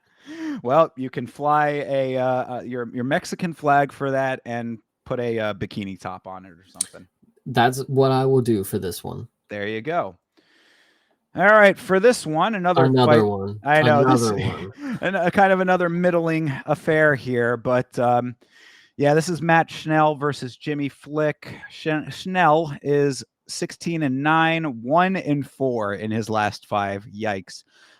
2 submission losses to Cody Durden and Brendan Royval. 2 KO losses. 2 submission losses to Cody Durden? No, sorry. I was saying 2 submission losses, 1 to Cody Durden, 1 to Brendan Royval. So I was like, what in the world? No, I was saying he's got 2 submission losses, 1 to that guy, 1 to that guy. He's got 2 KO losses, 1 to Steve Urseg, 1 to Mateus Nicolau. And then his win in that 5 streak or 5 fight sample size is over Sumidarji. Dude, this fight is talk about Jimmy Flick, dude. Oh yeah, so yeah, right. I forgot Jimmy Flick was in this fight. Jimmy Flick is 17-8. He is 2-3 in his last 5.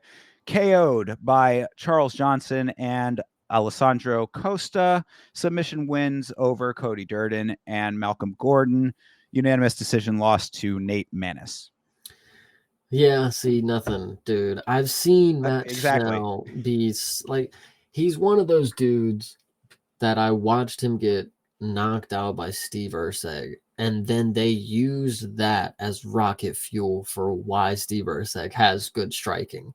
It's like I can't believe it. And it was a good shot in the pocket, but like, dude, we see now it's like Steve Erceg is just like middle of the road talent kind of deal. Just because you beat, go ahead, go ahead. No, well, because come on. What I would say though is that once he has been hot shotted, he's not middle of the road talent. He's high level talent in a division that is packed with the highest levels of talent in this sport. I would say. I can live with that. I can live with that. So But just either yeah, way, yeah, call it on that. Matt Schnell came in here and got knocked out by Steve Erceg, who's a grappler apparently, because everybody glorifies his grappling. And then you come out here against Cody Durden, who's a wrestler, quote unquote, but he's a striker, you know. And then you get subbed by Cody Durden. I don't know, Matt Schnell, dude, one of these guys that just can't seem to just get it through their head. It's like, just because he's a grappler, but he knocks me out. Like, you got to know that there's more facets to the game. It's not always a grappler. It's not always a wrestler. So I don't know. I believe that this was the fight Schnell versus Durden, where Durden had the ninja choke in there, and he had to like really gator roll a couple of times to make sure that thing was locked in and stuck with it the entire time.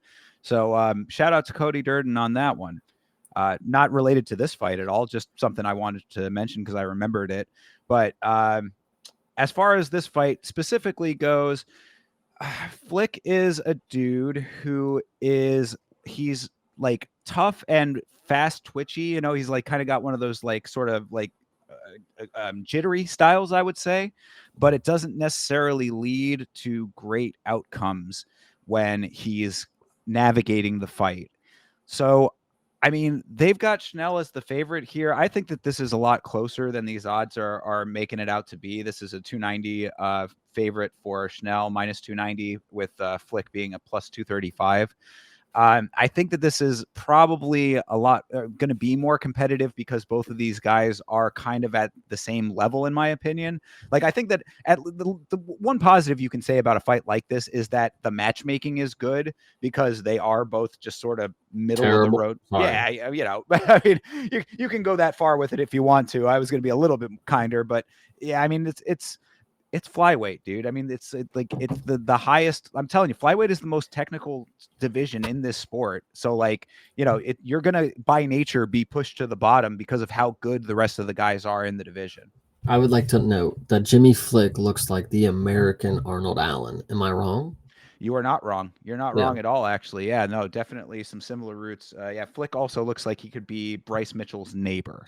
Yeah, or cousin. I mean, like, that as well. There's something about, I wanted to note it is because there's something about fighters who don't necessarily look like they belong in the era. Like, this is a dude, when I look at him, he looks like this is a guy that would be on like UFC early on, where he's just a guy that just shows up ready to tussle kind of deal. Matt Schnell, on the other hand, at least has the physique of like a fighter kind of deal. You know, he knows how to pose and make himself look like a fighter. Jimmy Flick, on the other hand, he looks like a trucker kind of guy. So he might come out here. You know, I'm trying to think of a good example, like maybe not Dan Henderson. What's the other fucking guy? John, the dude who was popped. Fuck, I can't think of his name. He had a really bad hairline. God damn. Oh, fuck. Anyway, some of these guys that don't look like fighters, they know how to bring it like fighters. So I would not count out Jimmy Flick. Yeah, he does like look like he's intentionally pushing his stomach outward in that photo. He's kind of like slouched but backwards. Like that's an odd posture that he has. It's like the middle school cameraman. It's like, all right, now chest out, neck in, shoulders out. Like, yeah, exactly. You got to take this dude to picture day. Yeah. Anyway, I don't know. Straight out of picture day too. I mean, do you have a prediction on this fight? Taking Jimmy Flick now. I think I'm going to be suppressed. I think I'm going to be impressed.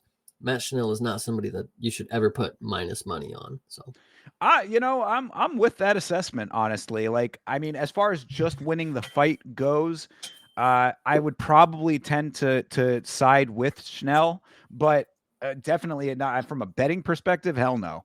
This is the type of shit that you get on ESPN, and Gianni will be like, money line, Matt Schnell right here. It's like, dude, Yeah, that's what you came up with. Like, yeah, stay the fuck away from that shit. But I'll go with Flick. Why not? I'll go with it. I don't know if I'm gonna necessarily like on day of when I do my verdict, go and put him on there. But as of right now, I think that he could pull an upset off, and Schnell would be the exact guy to be able to pull an upset off over. So, is it an upset though? Like from a betting on the perspective. books, yes, but like, dude, nobody. Oh my god, I can't believe minus 290 is just ridiculous. Like, I don't know. That's Yeah. crazy. But he probably will win. That being said, Vegas knows all, so he probably will come out here and win. I'm gonna stick with the dog. I like a good underdog, potential victory. So if it's possible, I mean, I like nothing sticks out in either one of their games based on the fights that I've seen of them to say that's the thing. You know what I mean? Like, so I don't really have much to go on as far as like, oh, this is what you should watch out for from this guy. They both fight somewhat similarly. They both are I mean, I'd say that like Flick is a little bit more jittery, Schnell is a little bit more composed. That's the one difference that I can recall off the top of my head.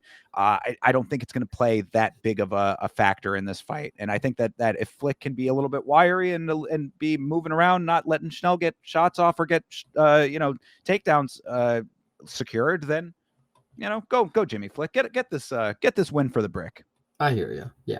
Not the best dog on the card, but a dog that I would say maybe look out for. Yeah, I would agree with that. All right. Well, Ikram Aliskerov is back, everybody. He's going up against Andre Muniz. Aliskerov is 15-2, 4-1 in his last 5, 2-1 in the UFC, not counting the Contender Series. I didn't realize he was that new to the organization, but that is the case. He didn't know it was 2 fights in. He gets Robert Whitaker. Yeah. I guess I probably knew it at the time, and then when I was doing the research, I was like, oh, but so that is Aliskerov over there. Kale wins over Warley Alves, and Phil Hawes, of course, lost to Robert Whitaker. Andre Muniz is 24-6. He is a vet for sure. 3-2 in his last 5. Knocked out by Paul Craig, subbed by Brandon Allen. Both of those, I guess you can kind of pick how you feel about that. Split decision win over Jinyun Park. That's the Iron Turtle, of course. Unanimous decision win over Uriah Hall in his retirement fight, and a sub win over Eric Anders. But that was Eric Anders when he was still in his heavy partying days. This is an interesting fight now that I get a good look at Andre. Because when I know of Ikram, when I watch his fights, he is very explosive. He's a very creative striker for the kind of build that he has. Like, he's more, turtle, real fire hydrant looking, but he's very explosive. He's very creative with the strikes. He does know how to finish a fight when he smells blood in the water. But Andre Muniz, looking at him now at age 35, he kind of gives me like some dad vibes here. Like I could manhandle young whippersnappers kind of deal. And I'm not a dog that I'm looking at, but if he wins, I mean, it's because I got that feeling right when I saw him. I'm like, this guy knows how to put people in their place kind of deal. Yeah, I could see that being the case possibly. Aliskerov, a huge favorite in this fight, minus 725. I mean, how much do you think that the loss to Whitaker plays into this, if at all? I mean, I would say that that it probably shouldn't. I would say that Rob Whitaker knocking him out shouldn't. I mean, you get shot up that high. He himself, Aliskerov, was talking about taking that fight after the loss and said, look, I had to take the shot. I mean, you're giving me the biggest challenge that could catapult me into the next level of the sport. I'm not going to turn that down. But I think that even he acknowledged that it was a little bit too early. That being said, this is the exact type of opponent that you need to get a win over in order to climb the ladder in the normal way. Mm-hmm. So, I mean, I guess it just depends on the dynamics there. But if all things are equal, as far as like, him not having any kind of cobwebs over the Whitaker loss, then Aliskerov just needs to get right back on the bike and start fucking, winning again. And this should be the fight where he does that. Now, I mean, he has been out for a while. If you recall, that Robert Whitaker fight was a long time ago now. So, he should be well rested. He should be 100% mental game, all things 100% correct. Muniz has been a lot more active, but also 3-2 record because of it. So, I mean, this should be Aliskerov's grand return, is what I'm trying to say through all of this, as long as there's nothing precluding that. Yeah, and I think the UFC knows that if this is a guy that is good enough to be skyrocketed to a main event in his second fight, or popular enough, I guess is the word to say, that they should take his fall from grace a little carefully and give him an opponent that he can again style out on, and give everybody the reason, like, oh, this is yeah, we can still root for him, kind of deal. Well, and of course, you have to also remember that the reason that Aliskerov was put into the position with Robert Whitaker that he was in was because Khamzat Chimaev was sick and had to be taken out of the main event of that fight. That was supposed to be Khamzat Chimaev against Robert Whitaker, and that was also in, I believe, Saudi Arabia, I want to say. Either that or Abu Dhabi, one of those countries in that region of the world. So there was a fan base that needed to be catered to, and Aliskerov just happened to be the best option for that. So it's not even like it was his fault that, it all worked out that way.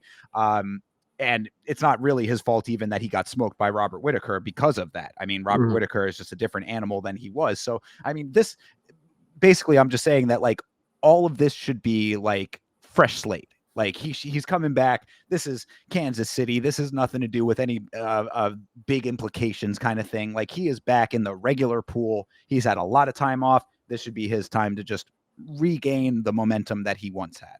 I agree. Yeah, I'll probably take Ikram, but I probably wouldn't put money on the -725 tag. Yeah, I mean, unless you're very confident about method, but based on what I had kind of laid out, the losses for Muniz are sort of all over the place. Like, I mean, these just ones here. He's been knocked out and submitted. So I mean, like, and then if you go back into some of the earlier ones, he's been, I guess he has been knocked out a couple of times. So I mean, I thought it were my mistake. I thought they were a little bit more scattered than that. But he has been knocked out a couple of times. So if you are confident in the power of Ikram Aliskerov, then perhaps taking method might be a decent way to sweeten the pot. But I'd be I'm always extremely cautious about taking method. That's more Chase's territory. He's a little bit more of a wild man when it comes to the betting. Gotta set your nuts on the table sometimes, Brother. I respect you highly for it, and I mourn the loss of all of the money that you have sunk because of it. But hell yeah, respect is there. So anyway, but yeah, if you're wanting to throw down, I mean, I like Aliskerov. Basically, to me, the way that I bet, he would be like the parlay sweetener. Like a -725 that I'm pretty confident about. Like, I'd scatter him in on a couple of parlays as like the dude to just add a little bit extra value. Yeah, hear that. All right, this fight a lot closer than I think people are giving it credit for. This is Randy Brown versus Nicholas Dalby. Randy Brown is 19-6, 3-2 in his last 5. Wins over Elizeu Zaleski dos Santos and Wellington Turman. KO'd Muslim Salikov. Got a nice knockout there. Subbed by Jack Della Maddalena. Split decision loss to Brian Battle.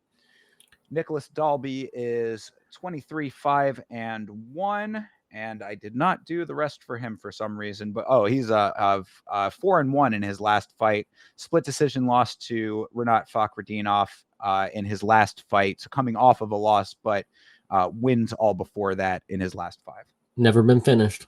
And knocked out one of the Bonfim brothers, that's a pretty decent little notch in your cap there. Yeah, I would like to note that the loss to Fakhretdinov is not warranted because we've seen him rob multiple opponents on home turf, and Nicholas Dalby is one of those fights where you watch and you can't conclusively say that Reinhardt beat him. In my opinion, it was close enough that you could argue the scoring was swayed for Mr. Reinhardt Fakhretdinov.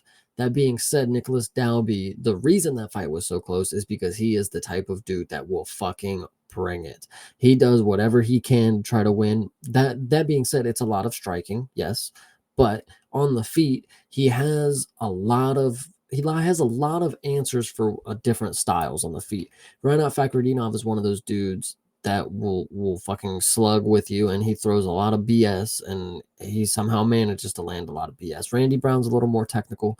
Nicholas Dalby will be able to be the one that's a little more chaotic and untethered in this matchup. I think he's going to be the one to go ahead and take this one. Randy Brown being 34, I mean, he's not the youngest guy ever, so Nicholas Dalby being 40, I don't really think it's too much of a thing to take into consideration, because if you've seen how Nicholas Dalby has been performing at age 40, you should have no fucking questions. No, I agree completely. I mean, Dalby is one of those dudes that defies his age really well. He moves very nicely. He does breathe in a very specific way. Actually, if you go back on the Yama channel, there is a stream clip of me and Vitz King kind of poking fun at the way that he breathes, because he has this very specific breathing method that he does. I don't know if it's intentional or if it's kind of just a natural thing that happens with him. But either way, it seems to be working, because his cardio is really good, especially for a 40-year-old man. Shit, I mean, I can barely, I can barely walk a straight line for long distances at a time myself. So he's definitely holding up for his age, and he is a tough dude. Really. Like squirrely in the cage, I would say. I mean, like, he's definitely, like, as you said, He's a wild card. Exactly. He's a wild card for sure. I think that this is a great matchup for that reason. As you also mentioned, Randy Brown being a little bit more technical and also so much taller. Randy Brown has super long legs, and he utilizes them very well. I've always been a big fan of Randy Brown with the way that he is able to manage distance and get fights to, like, basically he sort of forces fighters to fight his fight a lot of the time. That was the big note in the Brian Battle fight, was that Battle was able to figure that out and not do that. So it's like, if Dalby can figure out the way to get himself into a position that is not going to be having to answer to everything that Randy Brown is doing, that's going to be really good. I would say that if Dalby comes out in this fight early, I say this a lot, but if he comes out early with intention early and is able to kind of muscle Brown around a little bit, gain a little bit of dominance early in this fight, then he does have a great shot at winning this one. And Brown just needs to fight his fight the way that he wants it to happen, and force Dalby to do that. So it's going to be a matter of who can get the fight that they want first. Yeah, Randy Brown, I've seen him come into fights, and he has this demeanor of somebody who doesn't necessarily care as much as the next guy. And maybe I'm wrong to make that judgment based off of his body language and just the way he carries himself. But Nicholas Dalby, on the other hand, if you keep up with this dude's Facebook page, he is fucking locked and loaded. I'm telling you, this dude he's about the fight game. It's not a check for him. He's ready to just get in the cage and fight. Like, he's like a mini Yuri in that way. Exactly. He is kind of crazy about it. I do respect it though. Like, he's a little more low key about it, and he is getting up there in age. He's going to be one of these guys that falls off, and not many people remember him, but the people that do, and you remember things like that about him, that's the type of things that builds confidence in my picks for a dog. Like, Nicholas Dalby is a dude that just don't give a shit. I'm ready to go in there and fucking fight. Like, and I know that's on the other end. I know I made that comment about Randy Brown. He does also have that same kind of, I don't give a shit, put the person in front of me, I'm ready to fight kind of mentality. But I think there's different levels to it. They express it differently. Yeah, I mean, Brown is Jamaican. He's kind of got a little Irie going on. I mean, I maybe that's what that is. But no, but you are definitely right about Dalby. And you say people won't remember him, but I guarantee you, I know some people who will remember him, and that is the people of Denmark. Shout out to Denmark, and shout out to our homie Bloomis. Hell yeah, Bloomis is the fucking man. He is watching this fight with high intention here, representing the homeland. So hopefully he can get the job done. I think he's probably the best dog on this card. Yeah. Yep. So I five final predictions. Then you're going with Dalby. I'm going with Dalby by finish for sure. Yeah. This is very, very, very tough for me, because like I said, I think that it's really just a matter of what method the fight goes. Like, if one guy gets his way, then it'll go his way. If the other guy gets his, it'll go his way. So I'm tentatively going to stick with my guns here and stay with Randy Brown. But like I said, I do think that Dalby is the best dog on the card, and I'll probably have a parlay with him on it. I think a lot of people are going to look at the records too, especially of Nicholas Dalby, and be like, oh, well, he goes to decision like a lot. Like, definitely go Nicholas Dalby by decision. But if this is somebody that you have to just be watching the sport to know that this dude does not fight like a dude who goes to decision. He fights like a finish or be finished kind of guy. Randy Brown has his moments too, so I'm really thinking this is going to be a finish right here. I'm really hoping Nicholas Dalby gets this one done. Man, you know, you're making a great case right now, Chase. You're swaying me over here, because I'm like, you're right. It's like Dalby is one of those dudes that's just under the radar, low key a beast, and Hmm. like he does not get nearly enough credit for it. I mean, like the fucking record shows it. Like, I Yeah. mean, like a loss to Fakradinov that was really really close, and then 4 wins before it. Like, how are you doubting this guy? I mean, I think that you're right. There are a lot of factors that people will look at. Oh, it's the age, it's the decisions, it's like, maybe even that he's from Denmark, it's an underrepresented country in the sport, yada fucking yada. But when he's actually in there, this dude really is the real deal. Fuck it, I'm changing my pick. We're both going Dalby. Let's do it. I agree. This is going to be a really good one. I'm really God. fucking hoping for my guy here. And I don't know if I just talked myself into something really dumb, but blame it on Chase Parton. Everybody who's in the chat right now, come back next week and give Chase shit for it because he convinced me. I am the man of Denmark, so I will be representing Dalby. And if you guys have anything to say, trust me, I'll back it up all week. You're a human version of Discord right now, swaying my opinions. All right, let's move This on one, I here. think I'll sway your opinion too. Well, this one's a little bit different because you did mention that you changed your pick because we've done our mini predictions last Monday, and then now some choices have switched here for you. So we'll get into it. It's Michel Pereira versus Abus Magomedov. Pereira is 31-12. Good fucking lord, that record. He is 31-12. He is 4-1 in his last 5.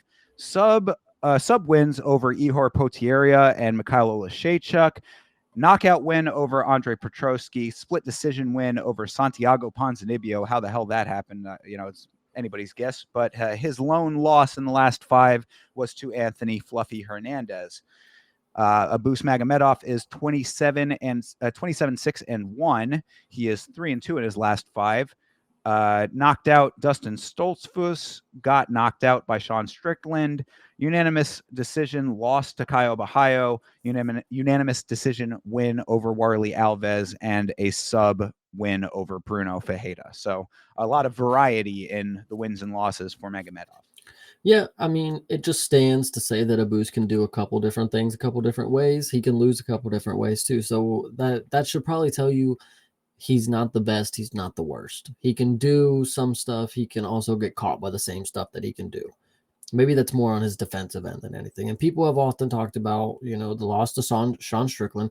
And I actually think he redeemed himself after that one, since he came back and he got a sub win against Bruno Ferreira, which is a knockout like god. I know he just came off of a sub win, but like up until the Abus submission, like he had like 9 knockouts like in the UFC or something like that. I could be wrong. That's probably inflated. But what I want to say is that originally I thought Michel's going to come out here round 1 finish because he's not a decision guy, which I will note. I didn't know he's been a decision and won a lot of different times.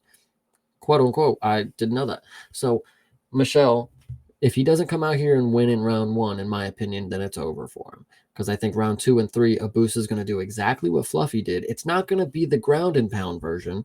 It's the grappling is going to be very similar, where he's hunting chokes, he's switching around, he's rolling with the position, he's keeping Michel gassed on the ground.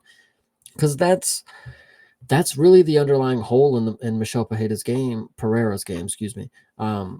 He gasses out, and we used to hear that all the time, like, oh, he gasses out, his gassing is the biggest concern, and then people would be like, well, that was at a different weight, now he's at something that's a little more consistent for him. But he gassed out in round 1 against Fluffy. I mean, I know Fluffy is somebody that you can't really take the loss into consideration right now until it ages, kind of deal. But Abus, I think the grappling, I think the game, I think the skill set that Abus has and the game plan that I've seen him implement against other fighters is perfect to win against Michel in a 3-round fight and win by decision. Don't think he's going to sub Michel. I think he'll go for a lot of subs and he'll rack up a lot of control time that'll basically be the deciding factor, but I don't think he'll actually get the submission. Yeah, I don't think that he's getting the submission necessarily. I'm just concerned that Pereira is going to be able to do what he wants to do in that first round. Because I mean, granted, Abus it's not like he's been knocked out a ton of times, but he has been. And I think that if there's ever a dude who is going to throw the kitchen sink at anybody in the first round, it is Pajeda. So that's my concern there. I agree with you that if it goes later on in the fight, then yeah, Abus is definitely going to win. Like if this makes it to round 3, then there's no way in hell that Abus is not winning, in my opinion. But if it's a situation where Pajeda is getting his way early, and we talk about fast starters in this sport, that's something I always harp on. Was just harping on it earlier in this very stream. Michel Pajeda is a person who instantly comes to mind as one who definitely does that. Like this is a guy who's shot out of a cannon straight from the start of the fight. So if he's able to overwhelm him early, I think that Pajeda can probably do it because I mean, like you want to talk about a dude who will lay on the strikes heavy. I mean, like I think about those because like he has submission wins over Ihor and Olashechuk, but if you recall, what set up the submission of Olashechuk was some crazy body shots. I mean, this dude was pounding the midsection. So like if that's the type of performance he's able to get off early in this fight, then I would go with Pajeda. If this goes anywhere past the start of round 2, then yeah, I would say that Magomedov is probably going to take it. So I mean, based on all of that, another kind of coin flip for me because who knows if he's going to be able to do it or not, and if it's going to go. But I say that you make a good point that there's more opportunity in a 3-round fight based on the time that is elapsing in it. That Magomedov, if he can survive the onslaught, he'll have more time to work. So I see it from that perspective. Yeah, I think the first round will be pretty close. Michelle will start out hot as hell, run out, get a quick convincing moment that'll give him the first round up until about the end of it. Abus will finally get the takedown, rack up control time, and then the first round people will be like, oh, well, Michelle did the damage, but Abus did the grappling kind of deal. Second round, Michelle gets taken down almost instantly. Abus just lays on top of him for the rest of the round. I think that's, I mean, and then round 3, of course, too, is just him hunting chokes the entire time kind of deal. Yeah. I think that that's a very likely roadmap to how this is going to go. The other version of it is Pereira comes out with all guns blazing. Yeah, exactly. Just overwhelms him early, is able to get the shots off that he wants, knocks him down and either submits him or knocks him out. So based on that, I mean, pick your poison is what I would say at the end of that. So it's like if you go with Chase's version of events, take Abus. If you go with my version of events, take Michelle. But it's kind of a choose your own adventure as to, only time will tell what the actual outcome is going to be. So there's still this stigma on Abus Magomedov that he's not a good fighter, that he's, he just gets a bad rep. Obviously, he's coming out here repping Germany, so probably not the best move for people to be rooting for him off rip type of deal.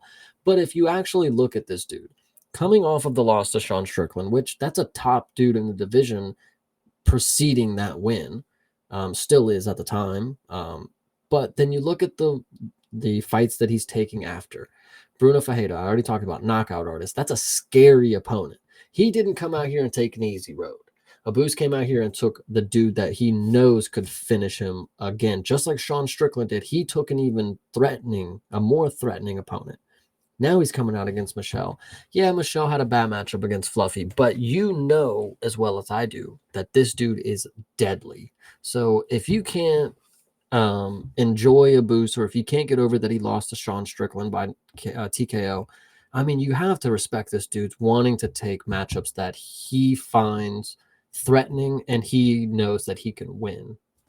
Well, and I mean, really, I think that the thing that should turn people's minds around with that is that he went to decision. He did lose the fight, but he went to decision with Caio, who is now becoming a boogeyman. I mean, people are turning down fights with Caio Bahayo now.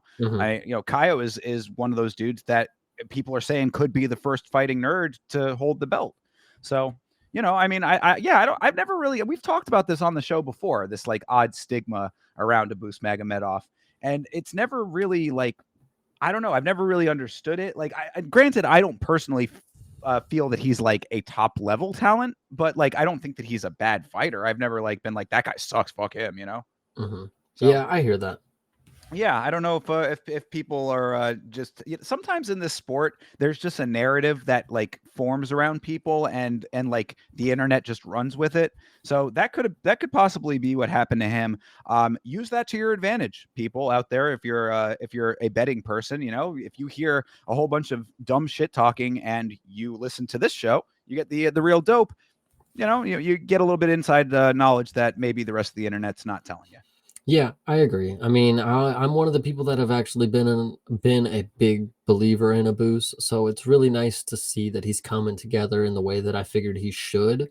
And maybe he's not going to be a guy that's feared throughout the division, but I think he's somebody that, you know, already the names that he's racking up, even the losses, those are people that are at the top of the division. You could see him slowly make his way, not to the top necessarily, but you know, that 7 to 15 range. Like he could be there. Like, Yeah, I would say that that's pretty. Yeah, that's definitely safe for yeah, sure.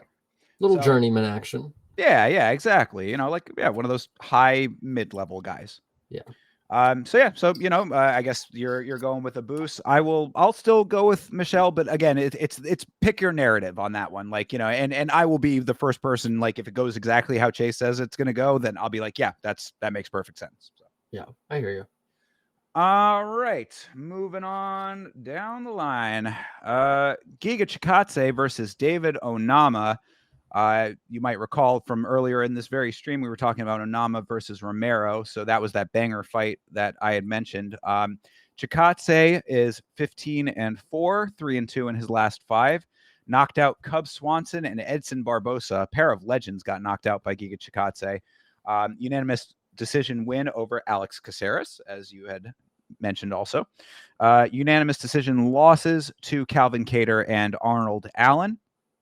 David Onama is 13-2, 4-1 in his last 5. Submission win over Garrett Armfield. Knocked out Gabriel Santos. Unanimous decision wins over Jonathan Pierce and Roberto Romero. Majority decision loss to Nate the Train Landwehr.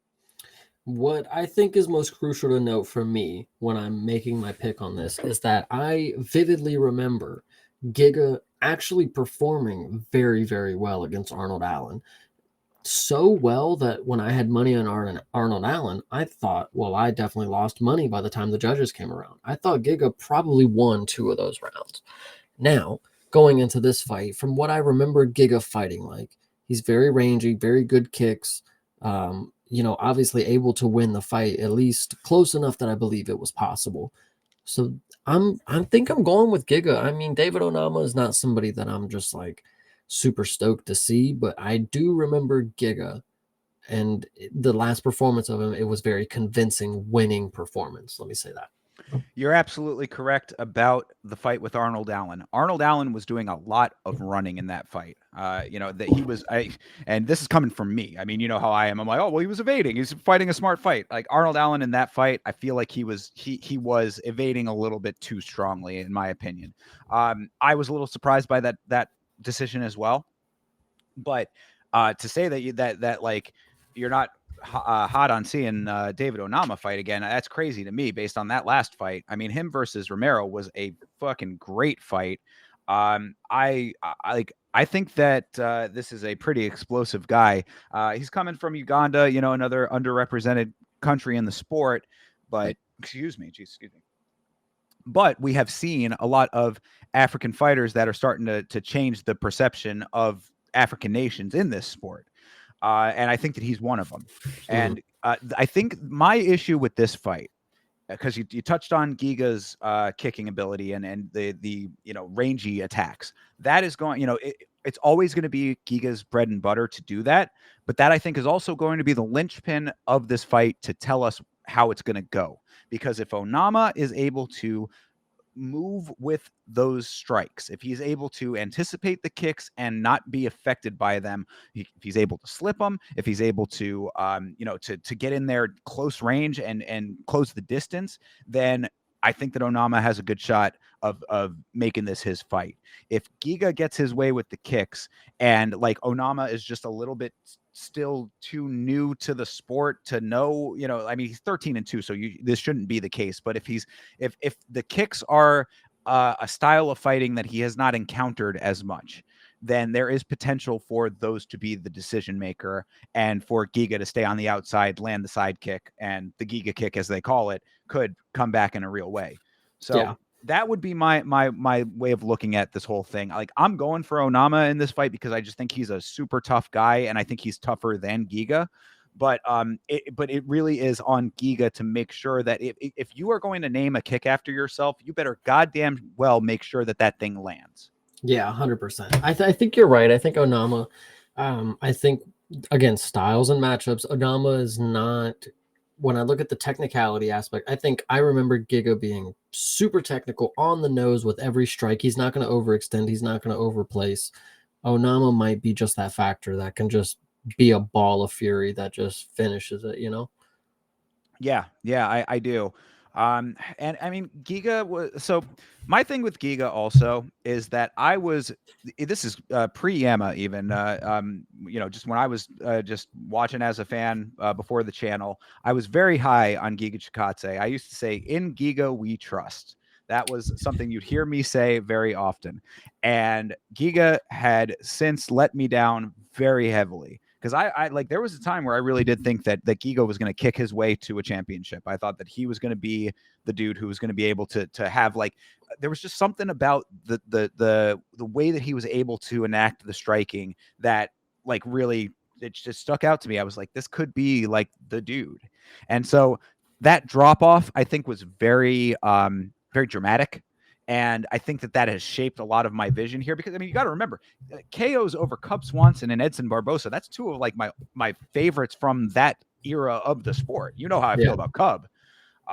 Huge fan of Cub Swanson. He's one of my favorite fighters. So, yeah, I mean, so it's like, I think that I, over time, my viewing of Chikadze has evolved, and I think that Onama is kind of one of these dudes that's on a sneaky little come up. And after a fight like he was in with Romero, like, I was really, really impressed with that fight. I'm gonna make the tough choice to go with Onama on this one. I mean, he is the favorite. Like I said earlier, Vegas knows all. So maybe there is something here that is the deal breaker, but Giga should point his way to decision, in my opinion.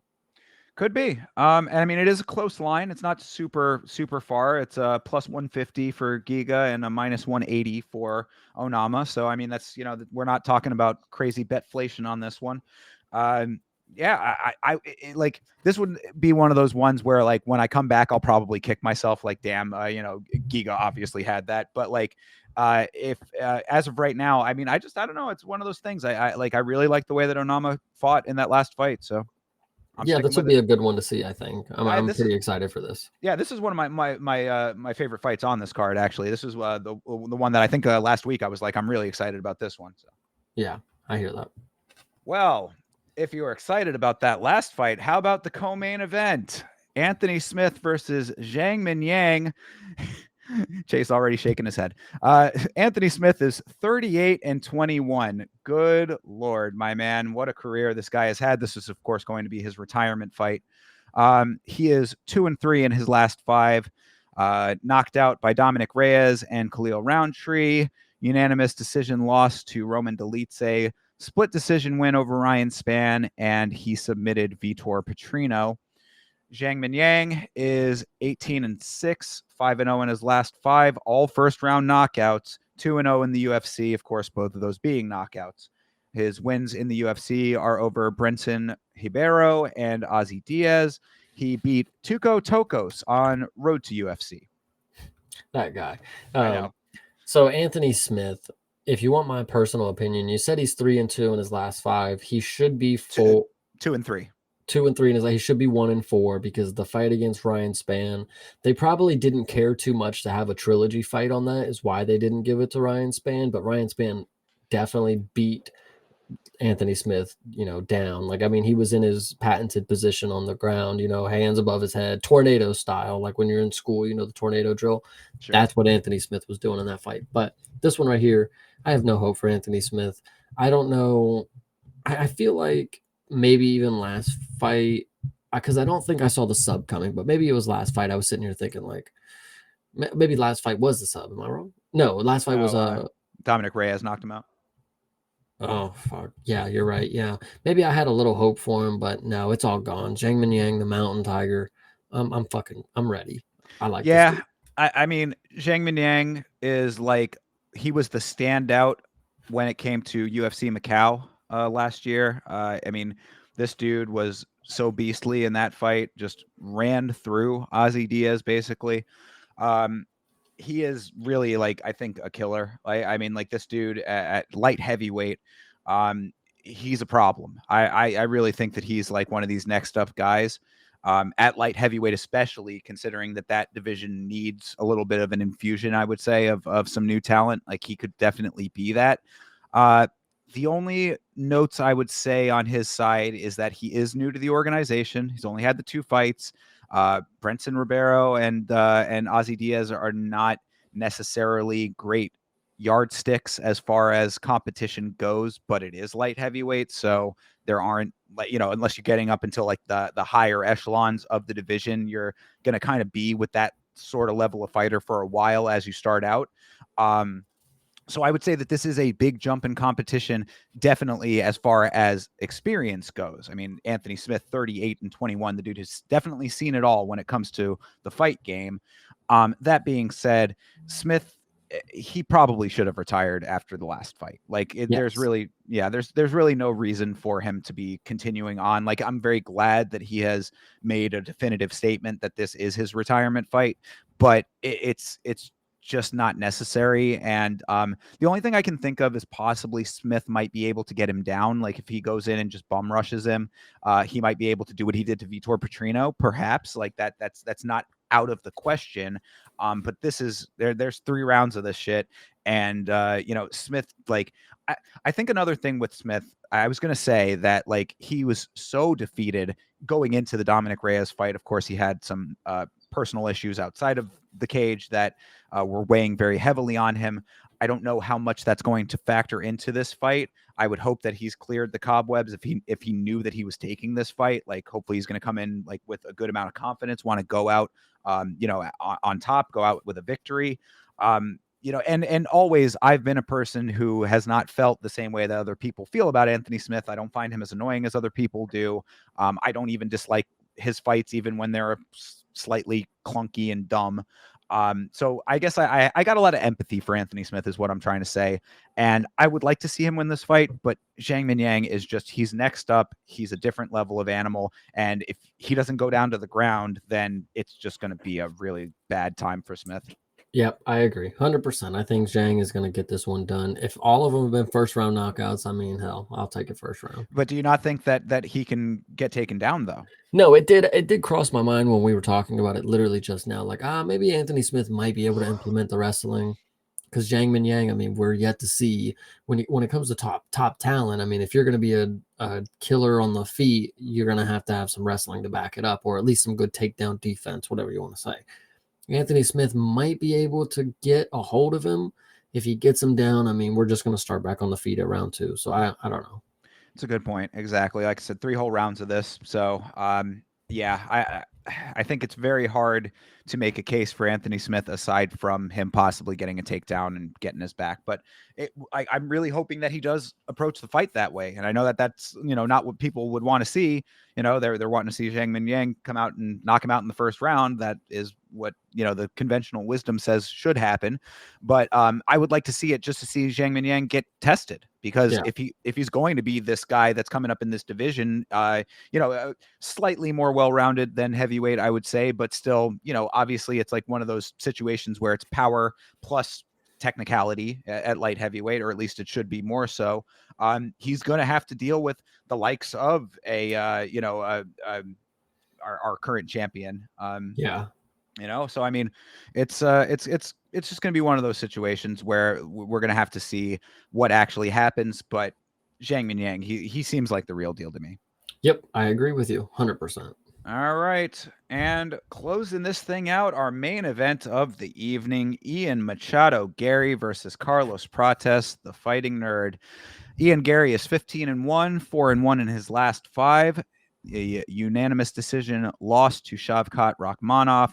Unanimous decision wins over Michael Venom Page and Neil Magny. Split decision win over Jeff Neal. and he knocked out Daniel Rodriguez.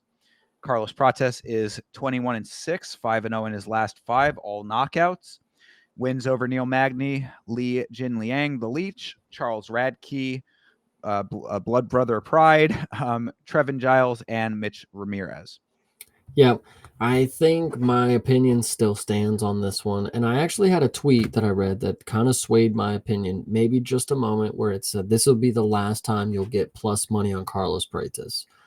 And I thought to myself, okay, that's a pretty convincing argument of why I would want to put some money down on him.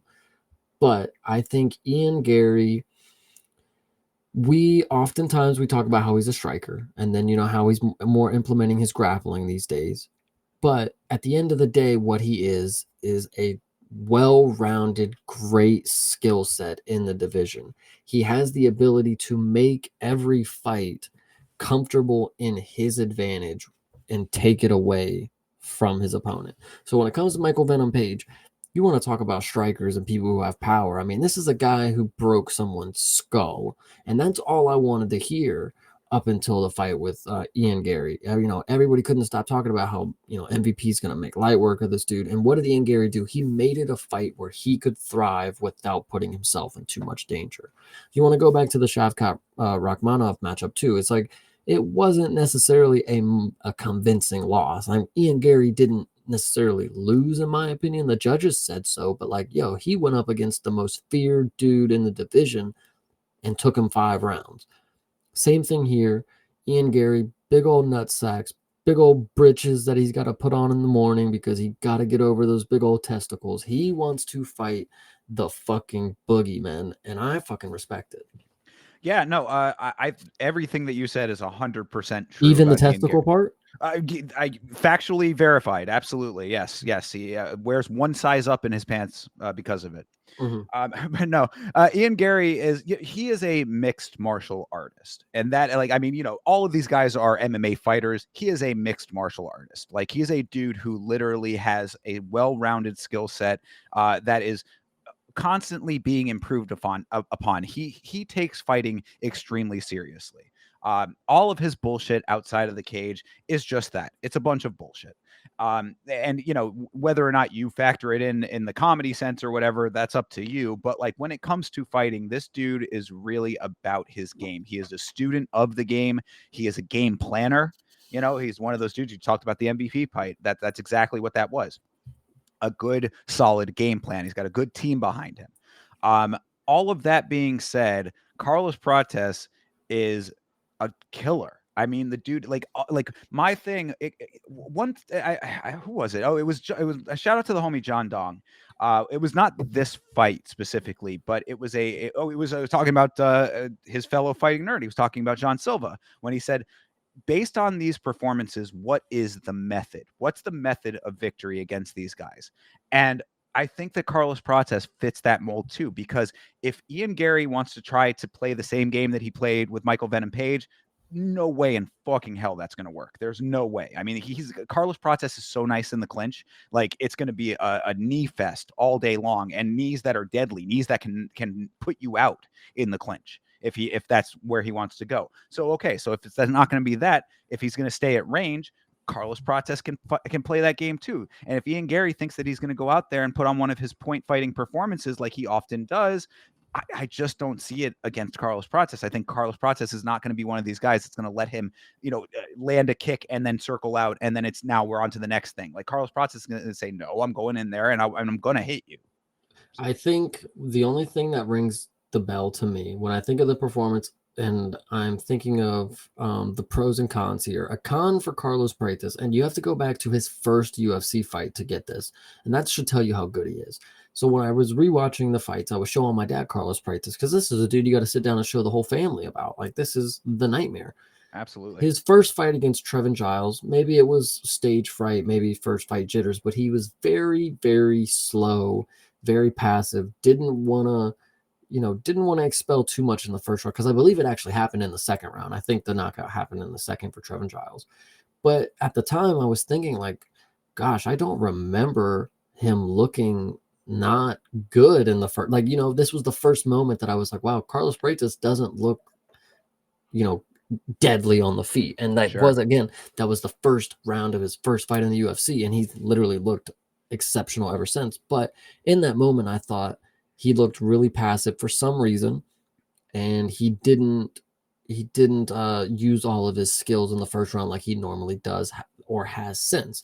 If Ian Gary is able to capitalize on the first round and assert his dominance, this is a key factor here. Maybe he's able to establish the leg kicks, and I don't know. I'm worried about this one, I think. Well, see, that's the thing though, is that I don't think that for as much of praise as I can heap on Ian Gary in like how he conducts himself in the cage, I don't think that he's an assert his dominance type of guy. And I think that that actually showed in the Shavkat fight. I He actually tried to showed choke that dude's head off, dude. I don't that know. was later in the that was later though. I That mean, was like late in the fight. He was showing, dude, I don't know. I don't Late in think the so, fight, man. I he don't. did Shavkat's Okay, back and all he right, almost fine. popped his head off. That was Okay, pretty aura right there. fair. Okay, so better example than the Jeff Neal fight.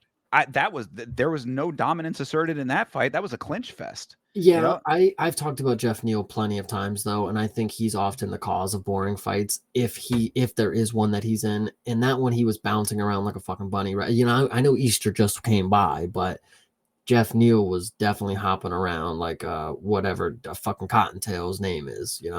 So I think that was more on his part. But this one, I think this is the perfect fight that Ian Gary can initiate, his skill set on the feet. Like this will be the fight that we're like, oh shit, Ian Gary is elite on the feet. Like, did we forget because he's grappled his last two matchups, kind of deal. well, I mean, so then how does it play out in asserting the dominance early? Does he come out into marches to the center of the cage and then just starts going for the high kick? No, he doesn't go for the high kick. No, he chops the low kicks early, like he did Neil Magny. And then once Carlos Prates realizes that he can't stand there and do his little tie, move because he's just getting chopped in the fucking legs. I think we're going to see some stance switching come out of Carlos, and then the power hand is not going to be close enough to land for Ian Gary. Again, when it comes to rangy fighters that know how to use kicks effectively, Ian Gary, we may forget, again, he grappled his last two matchups, but he is one of the best at it. When it comes to stand up, I've said it, I've stood on it. Ian Gary is elite when it comes to standing and trading. And I think it's just going to be the moment he chops the legs early. Carlos Prates has to switch stances, and then that shot is just going to whiff by just a little bit out of range, and Ian Gary's just popping him on the outside. I don't know. That's me. All right. I mean, it very well could be that. It's not out of the question for sure. I think that my version of events goes that Carlos Prates marches out to the center there. Gary probably does start trying yeah, right. Yeah, exactly. I mean, he might try to start chopping the legs as you said, but if he can get like if Prates marches through that and is able to eat some of those kicks or check him perhaps, but I mean like it seems to me like he'll just be like I'll withstand the pain to get Gary where I want him to be. And if he can back Ian Gary down, cut that distance off, if it gets close, if this fight is even anywhere near striking distance, I think that Carlos Prates has a great shot of winning. I think as much as I love Carlos Prates, I really don't want to be against him because I do love to just see somebody who walks out there and just knocks heads off. Like that's exactly what this dude's born to do. But for a dude that's 21-6 being touted as, quote unquote, I mean, it's not quote unquote, but undefeated in the UFC. I mean, they're trying to paint a picture that's not necessarily true for him. Jean Silva, it's a little more true. Mauricio Rufy, okay, yeah, they're undefeated fighters kind of deal. Carlos Prates, he's lost 6 times. If you don't think Ian Gary can figure out a sliver of what those 6 fighters were able to accomplish, I mean, it's 5 rounds. Ian Gary has the cardio, he has the skill set, he has the ability to make fights. Boring is probably the bad way to say it, but he's able to take away the advantage of the opponent, I think is what's key. Well, you make a good point about it being a 5 round fight. How do you think that Carlos Prates' cardio ends up stacking up in a 5 rounder? I mean, we know the guy smokes a pack a day. I mean, or not, not a pack, but he smokes a lot of cigarettes. For an MMA fighter, it is very unusual to smoke cigarettes, and Carlos Prates is a very proud smoker, lighting up Yeah, inside the arena sometimes. yeah. So I don't know how the cardio is going to hold up. It is a 5 round fight. It is somewhat short notice. Oh, it is actually short notice. This only happened like 2 weeks ago that they got this kind of main event. But Yeah. I don't know. I think all things considered, I think Gary's got it. Excuse All me. right. Well, I mean, I'm, I'll stick to the guns here and go with Prates. And this really does not have anything to do with my opinions about Ian Gary, because I'm becoming more of a fan over time. I mean, like obviously all the goofy stuff with him. Again, it's outside the cage nonsense that's fun to talk about, and it's entertaining for sure. But um, Ian Gary is certainly the guy that will take any fight that you put in front of him. He's taken on the boogeymen of the division time and time again now. No one wanted to fight Shavkat. He was the dude to step up and do it. Prates is another dude that I'm sure that people are turning down at this point, knowing what he's been able to do. So I have a lot of respect for Ian Gary, and again, the game planning is something I respect very highly, not only for Gary but also for his team, because I think that he's got a really solid core group of individuals around him that are helping him put together solid navigations of these fights. That being said, Yeah, I shout mean, out his wife and her ex-husband. yeah, right. How much of their involvement in his game planning, where that lands, I don't know. But hopefully there's an actual adult in the room who's doing the actual nuts and bolts of the operation. But either way, it's the fighting nerds, brother. It's the fighting nerds. What can you say? I mean, until I see some concrete evidence, and this could be the concrete evidence right here, that that there is a crack in the armor. And don't even mention Bruno Brazil to me. No, I actually want to bring up something that I think is interesting. It is very rare. Maybe it's not rare, but you have those fighters that in your mind are unbeatable.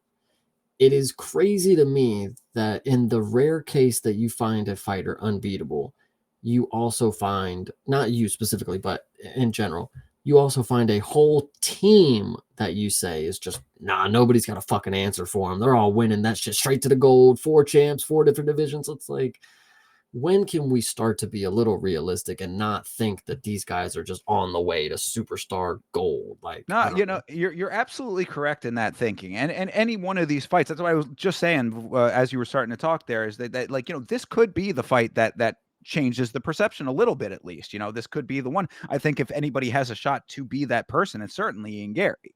Yeah, it's Um, not no damn Bryce Mitchell or fucking Bobby Green. So Right. Yeah, exactly. I think that the levels are certainly different. And I mean, this is such a huge jump for Prates as well. I mean, this is going to be putting him, what's Gary ranked at right now, too?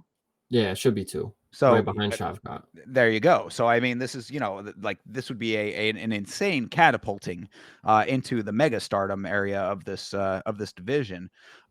So yeah, I mean, could this be one of the ones that starts to show the cracks in the armor? Absolutely, it could be. But I mean, I felt the same way about Patty. In the fight now, going into it with Michael Chandler that we just talked about recently, and I was like, look, until I see some concrete evidence to prove otherwise. Now, I mean, you did mention the losses. The losses are there, but I mean, 21 fights and or with wins, 20 or it's 27 fights total, 21 of them being wins. The dude has the cage experience. I mean, like, he's definitely he's not a newbie. He's not green. So I think that if as long as he studies tape, which I guarantee you, those fighting nerds are probably they're the kind of guys that are like sitting there with the clipboard, like writing down time codes. You know what I mean? Like at this point, he did this, so this is the thing that you need to do, kind of thing. Like that's the level that I would put those guys at. If that's going to be the case, I think that Ian Gary has a solvable equation. And if Carlos Prates is the guy who can game plan a way into that, then I'm with it until I see otherwise. Yeah, if he beats Gary, I mean, it's kind of hard to say what's next for him. I mean, not hard to say, but like, what's coming next if he beats Gary. I mean, there's no questions about it. So I don't know. This one would be very interesting, but on short notice, this is a loss that if Carlos Prates loses, you could say, well, it was on short notice. I mean, come on, you can't really hold that against him. Fuck that. Whatever. No hedging and excusing on that. I mean, you look. I do understand that it is part of the equation on this, but I mean, Carlos Prates he's battle ready. You know what I mean? Yeah. He's one of those kind of guys, I would say. So I don't want to hear any. He's got his cigarette smoked, dude. He's ready. Goddamn right, dude. That's old school UFC. Go smoke a cigarette and then go fight the fight. Mm-hmm. Um, Yep. But yeah, no. So I mean, look, I'm not going to sit here making excuses if he does lose. Like, he needs to go in there, be ready, and recognize this opportunity. Because really, if you think about it, we were just talking about Ikram Alaskirov. It's not exactly the same, but it's somewhat similar. In some capacity, this is his Robert Whitaker moment right now. Go out there and go fight a dude who has racked up a ton of wins. And be the guy that can take that spot. Yeah, I don't know. I think I'm still just leaning with Gary. I think he's earning so many browning points over there at the UFC. Dana White probably loves this kid. I mean, taking the 2 fights that you can't get booked, that you desperately need to get a high ranked opponent against, Ian Gary's that perfect guy for you. Yeah, absolutely. I think you're definitely right there. I mean, you touched on it a little bit. This is the last thing I wanted to bring up is so do you not think that Ian Gary is going to try to go for the wrestling? I think he will if that is what the situation calls for. I think he's gonna try to feel it out on the feet first because at heart he is a striker. He wants to prove like I can beat the best guys at what they do. Not necessarily what he may end up doing, but if the striking doesn't have much success, I wouldn't be surprised if he somehow gets a hold. It's going to be interesting how he gets him to the ground though, because Prates is really good at single leg defense. Yeah. I was going to say the takedown defense is really strong, but again, 5-rounder, I think that that's going to be the big deciding factor here. Is if this fight goes later into the deeper rounds. At that point, I think Gary does have a much better shot. And we haven't seen Prates tested in a 5-rounder like that. I mean, I like haven't seen him really tested at all, kind yeah, of deal. it's a good point. It's a good point. I mean, he's been running through these guys left and right. So, this is definitely a good shot for him to show just how much of a mixed martial artist he is. Yeah. I just can't wait after, and I'm not trying to listen again. I'll say it for a third time. I really do like Carlos Prates, but for the conversation's sake, I can't wait until he loses because then, I get to talk about how, well, Charles Radke's not a fucking worthy opponent to get a goddamn main event spot against Ian Gary against, like Yi Jing Liang. I mean, come on, guys. Like, fuck.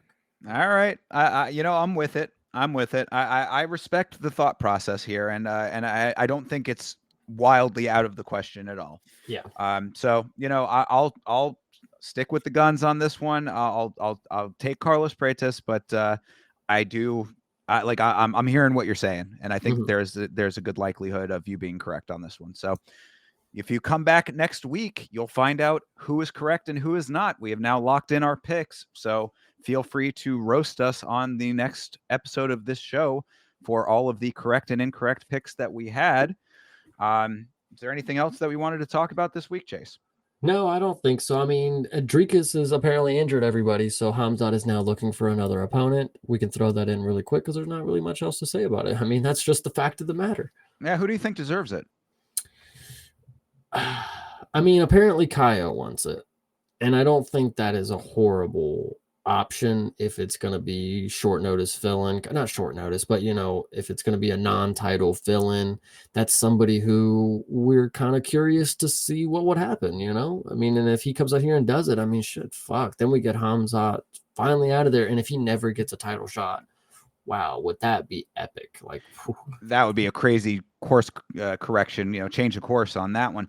Am I mistaken, or is this the International Fight Week that was for? Don't think they've said anything. Well, when that event was for, I thought that event was the International Fight Week event for Drikas and Hamzat? Yeah. They never.